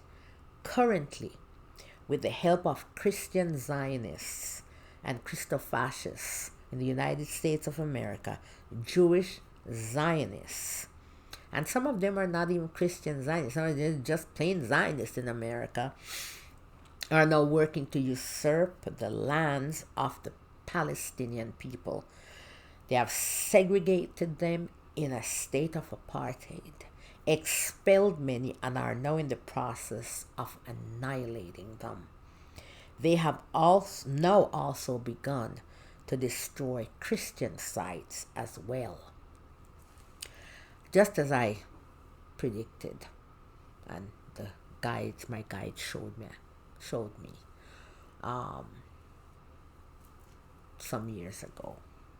I've written about it, and they're memorialized. All my visions, they're memorialized. Anthony Blinken, Secretary of State in the Democratic Biden administration, that amoral State Department in the Biden administration, asked the Egyptian government, according to reports, to help Israel ethnically cleanse Gaza. He had the nerve. By taking in the Palestinian population of Gaza. It has been an ongoing, slow-rolling, decades-long process that has now become fast-moving. It's on steroid now. The Zionist government of Israel and its supporters, and most of the population of Israel, by the way, have segregated Palestinians, imposing an apartheid state on them with the West Bank, the world's largest halfway house, and Gaza, the world's largest open-air prison, concentration and extermination camp, and also the world's largest cemetery, rubble cemetery for children and babies. Those places, Palestine, are laboratories and showrooms for testing and displaying the latest weapons, tools of subjugation and surveillance. Lebanon has now joined Gaza and the West Bank. This brand of supremacist ideology and practices is one that is eerily too similar. A twin of that, of the Germans in Namibia and the Nazis during World War II, and von Sass and the Circassians. The apartheid is not unlike America and segregation of Latinos, especially Chicanos, and Native Americans, and of course South Africa, which included Namibia, as South Africa had actually seized and occupied Namibia until the end of apartheid. The State of Israel is not interested in colonizing or assimilating, but rather extermination and replacement so that they can completely erase the existence of the people of the West Bank and Gaza, of the Palestinian people. This movement has now expanded to include the entirety of the Levant for the divine right of Greater Israel, for some a Zionist empire with the subjugation of more than 400 million people in what they consider the Muslim, Arab, brown world, and for others the acceleration of the second coming of Christ, Jesus the Christ, and the destruction of Israel. For others, it is capitalism and the dreams of controlling more lands and resources. And of course, you get to build your resorts, right? Get to build resorts. But we shall see. For Netanyahu, it is not about ideology, but rather one of raw power, money and riches, and of course his liberty from prison. He does not care. Netanyahu does not care about the ideology of a greater Israel. Look, he doesn't even respect the Shabbat. Remember, in London, he went doing stuff that normally shouldn't be doing. You should respect the Shabbat, right?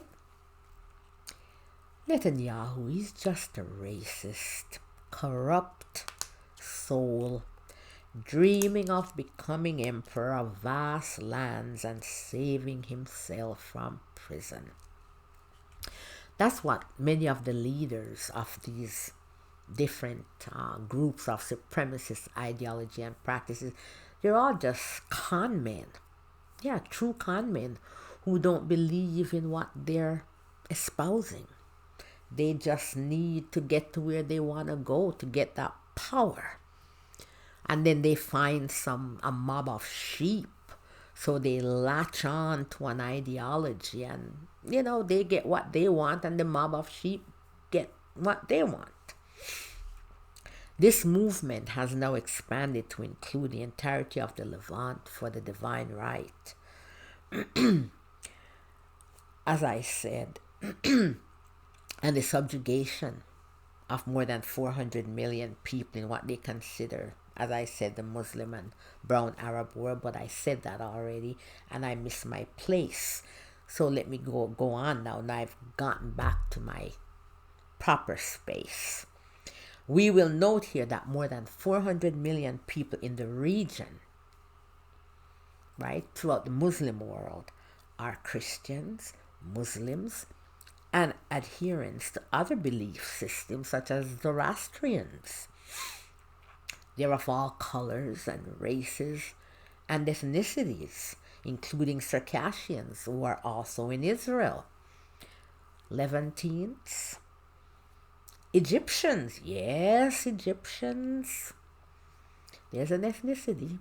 Egyptians, Berbers or Amazigh, Assyrians, Kurds, Baloch, Persians, Azerbaijanis, Armenians, Yazidis, Afro-Iraqis, Afro-Iranians, more than 1 million of them.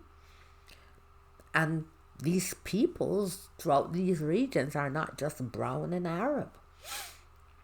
The Christian Zionists are of different racial and color mass, including mass race black. This shows what we discussed earlier, that we prioritize the mass which allots us the most power. That's why suffering does not ennoble.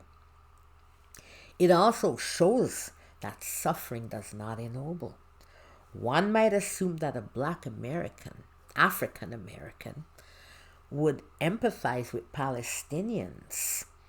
However, the masked religion takes precedence in this instance.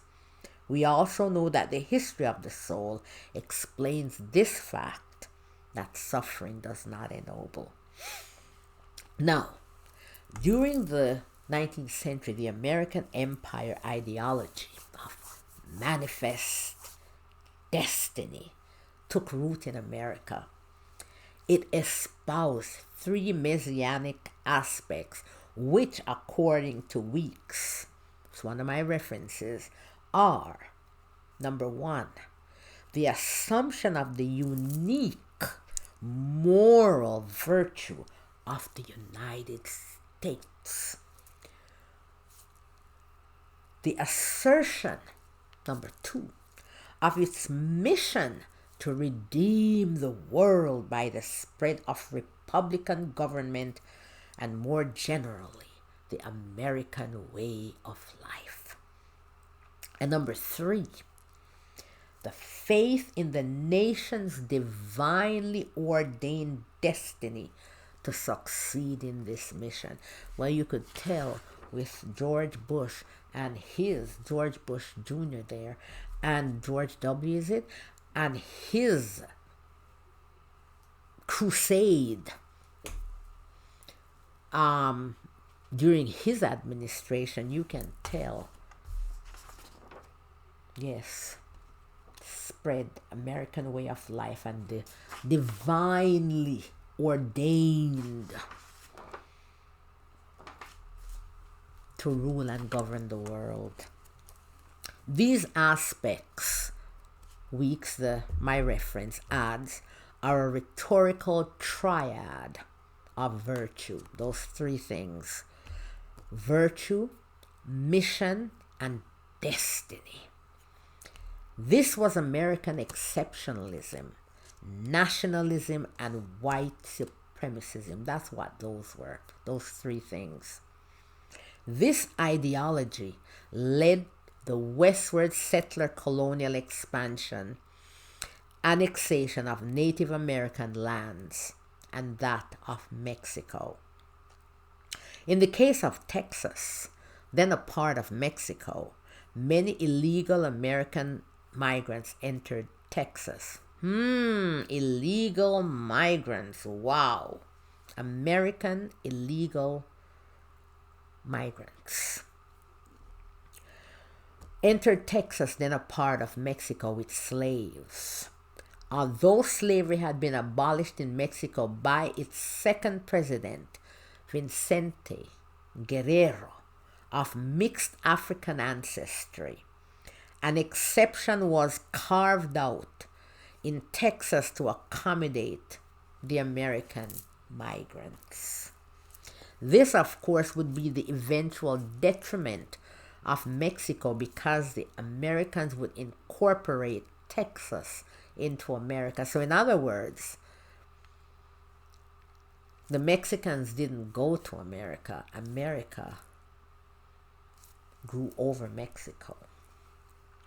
This expansion of lands was accompanied by the expansion of slavery. And this was one of the reasons why John Quincy Adams, that's the son of John Adams, the second president of the United States. John Quincy Adams was the sixth president of the United States, but this is after his presidency, so he was still in the Senate. He actually died in the Senate when he was in his 80s. One of the reasons he was for this expansionism, but then the slavery, the fact that they were going to now expand slavery into these new parts, new places. That's why he no longer supported this, because it would expand slavery.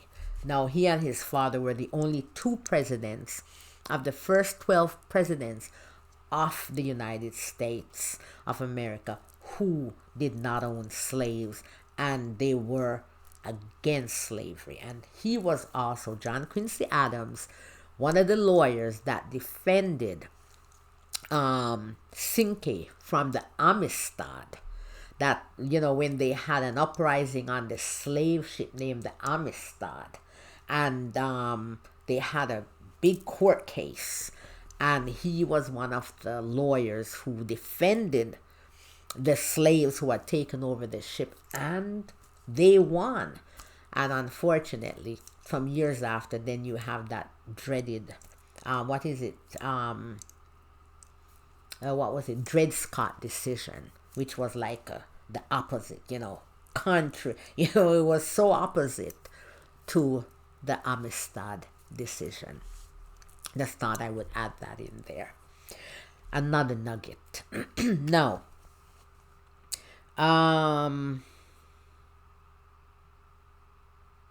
we recall that, and I said that of the first 12 presidents, John Quincy Adams was not one of them. Now, with Manifest Destiny, America, white Americans, many of whom were supporters of slavery, believing in that triad of virtue. Remember now, mission and destiny, right? Mission and destiny. Okay. Dispossessed, displaced, and replaced, subjugated, and at times annihilated Native Americans and Mexican citizens in what is now California and Texas, using the excuse of having to save the savages from their savagery. Then many were illegal American migrants into Mexican lands. The Normans felt that I'm just recapping here. The Normans felt that they had the divine right to conquer Ireland because Irish Christianity did not comport or conform to the rules of the Vatican. That was the excuse that the Pope, in giving his blessings to this, gave them. The justification. The conquistadors in the Americas used cannibalism as an excuse or reason to subjugate the indigenous peoples of the Americas. When the Zionists entered Palestine, committing many, or rather a litany of terrorists, a plethora of terrorist acts that will be listed later in another video, against the British as well, their mother. Britain, remember, Zionism originated with Britain, and they were going to use Zionist Jews as part of that purpose, but then the child turned against the mother. So Britain is the mother of America and Israel. They said they were going to make the desert bloom, as I said. Now the reason is for Israel's security and protection of the only democracy in the Middle East, but the pussy's out of the bag. The cat's out of the bag. It wasn't a secret, just that, PR, propaganda. And, most people don't have time or choose to inform themselves. So, for decades and decades, everybody drank that Kool-Aid. Too many people in the West drank that Kool-Aid. Of course, with the help of the American administration, both Democratic and Republican, and of course the Western media, and they're still doing it.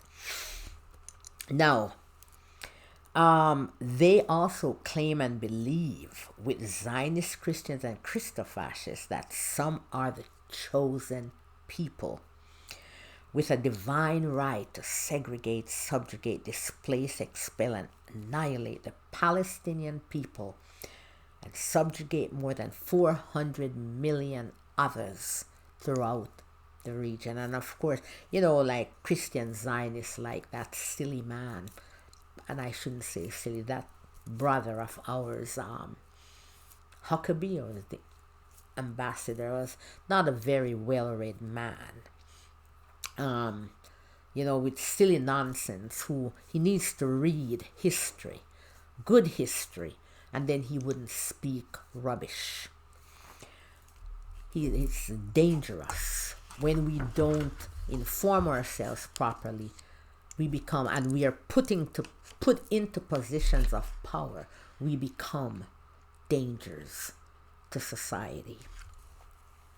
Now, Zionists, both Christians and Jews, invoking the divine right to usurp, steal, and dispossess people who they view as subhumans of their lands and possessions by any and every possible means, including enslavement, because yes, the view of the Zionists is you can keep about 15 to 20% of Palestinians in Palestine or in Israel, the greater Israel, so that you can have them as slaves, hewers of wood, carriers of water, and waiters. Now this is straight out of the horse's mouth, and I will be doing a video where I will, straight out of their mouths, verbatim, not me making it up, but what they said, and I will give you the dates they said it, to whom they said it, and where it was written. Now, going back to this, in their quest to displace and slaughter, commit unimaginable atrocities to realize their domination and break the commandments to which they should adhere in their belief. For these Christians, it would appear that they need to decide which God lies there, with which God lies their allegiance. Is it the God of the Old Testament, who advocates and embraces vengeance, including revenge, rape? Think about Jacob's sons. Unbridled violence and brutality, murder, lies, theft, covetousness in coveting one's neighbor for his possessions, an eye for an eye, tooth for tooth, tit for tat justice, and seems to tolerate us being hypocrites in not practicing what we preach by breaking all his commandments on his behalf. Now, breaking all of their God's commandments on their God's behalf. Think how ridiculous and illogical that is. This is a God, of course, then, who would not be omnipotent, because he is too much like us and needs us to fight for and on his behalf. Or these Christians need to decide, is it the God who loves us and favors none? This is of the New Testament. Is forgiving, peaceful, non-judgmental, and embraces all, irrespective of the mask. This is the omnipotent God espoused by one of his children, Jesus the Christ, who needs no one to fight for or on his behalf. And this is Jesus the Christ, who they are awaiting his second coming and think that they can accelerate the second coming by butchering babies and children. Suffer little children and forbid them not to come unto me. And remember now, if you do not love, you do not know God. You cannot know God, because God is love. Straight from out of the Christian religion.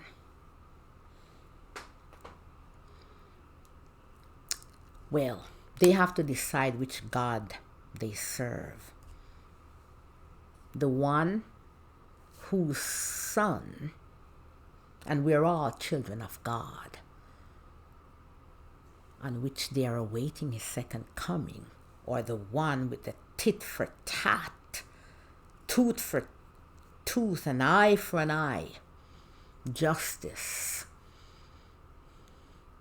The one who tells you to break all his commandments by coveting your neighbor and stealing your neighbor's land, slaughtering your neighbor, lying.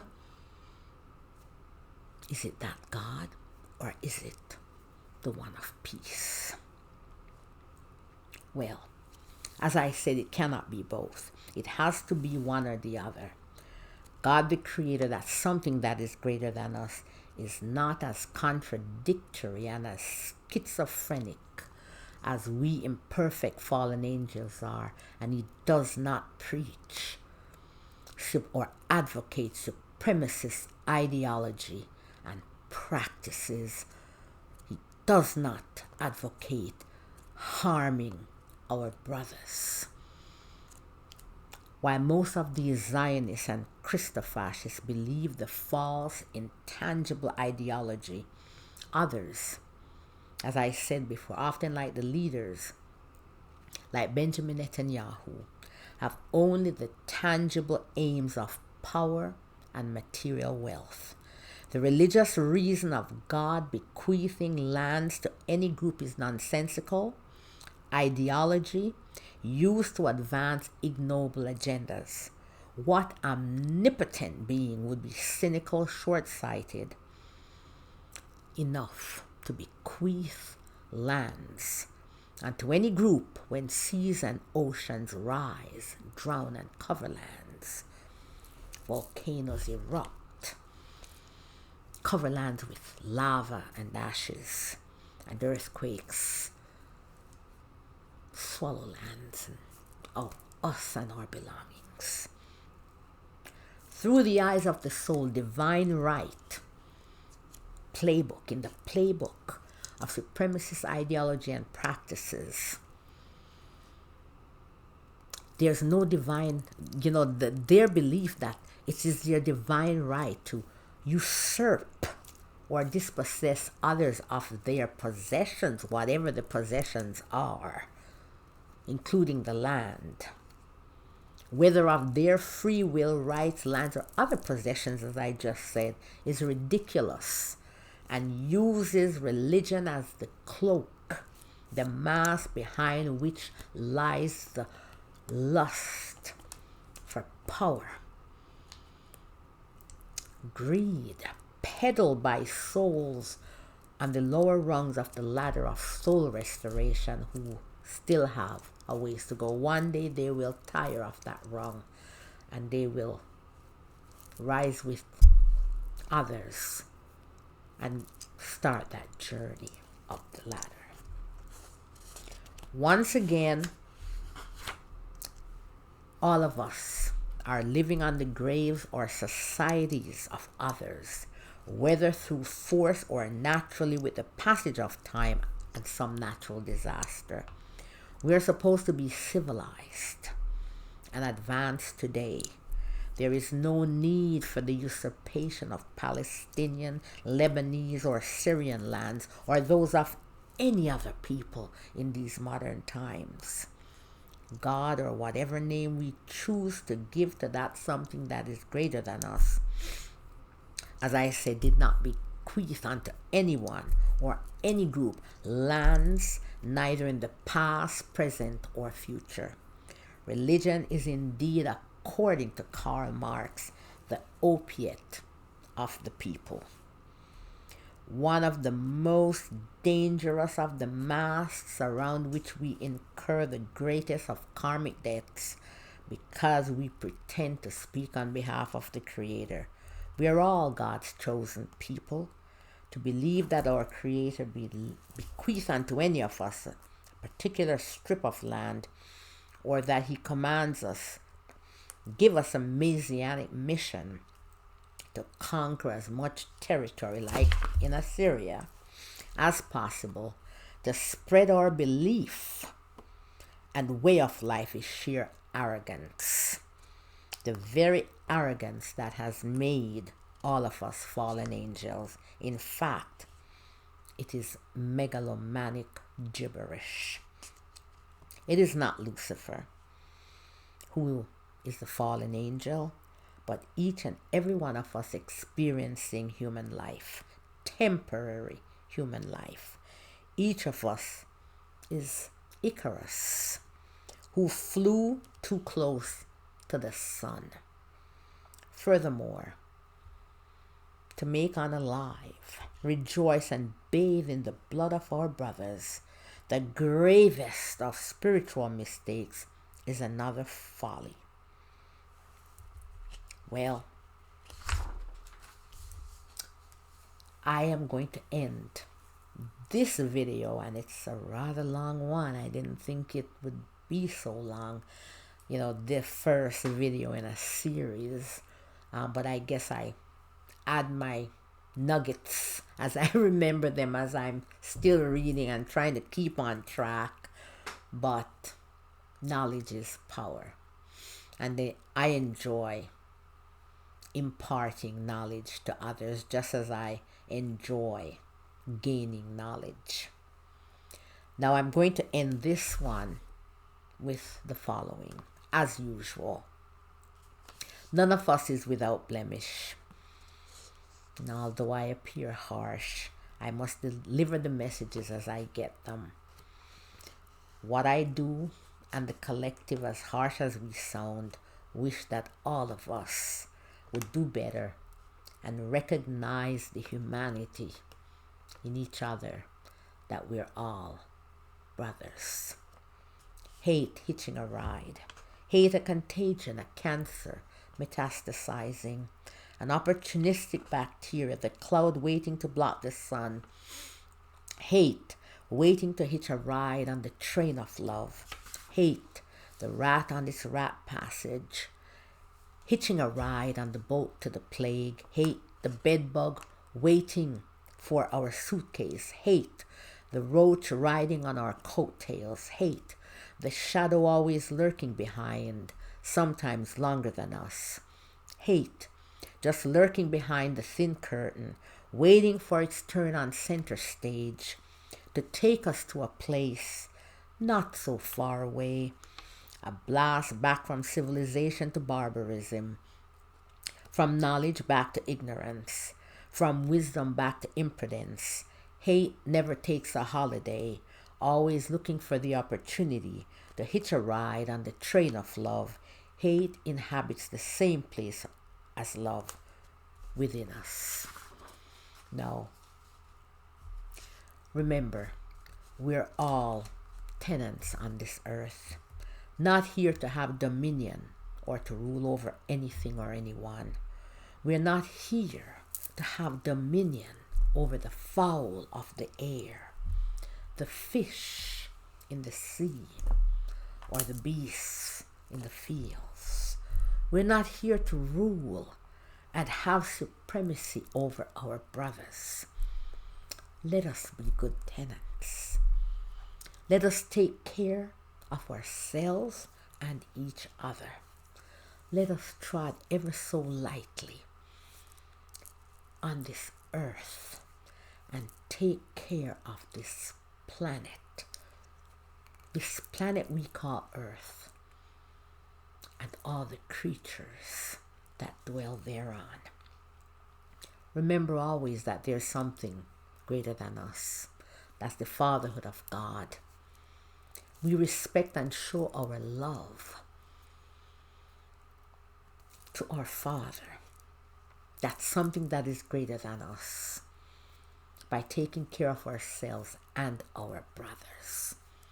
That is the brotherhood of man. And may we never try to flee our conscience so that we will always do correct actions. May we learn to walk a mile in our brother's shoes so that we can see the humanity in each other. May we respect the differences in each other and know that our Creator has no chosen few. May we find comfort in the knowledge that each of us is slated for redemption and none is excluded. May we find solace in the knowledge that it is not a question of if, but one of when each of us shall return to our Father. May we know that we are just tenants on this earth and take care of each other. Once again, the earth and all the creatures that dwell thereon. May we always adhere to the divine principles of the fatherhood of God, the brotherhood of man, doing unto others as we would have them do unto us, love. May we know that which I do unto my brother, I do unto myself, for I am my brother's keeper. May the tiny shrouds of light forever illuminate our path through the dark. May peace forever reside within us and between us. One divine, universal love. Thank you for watching my video.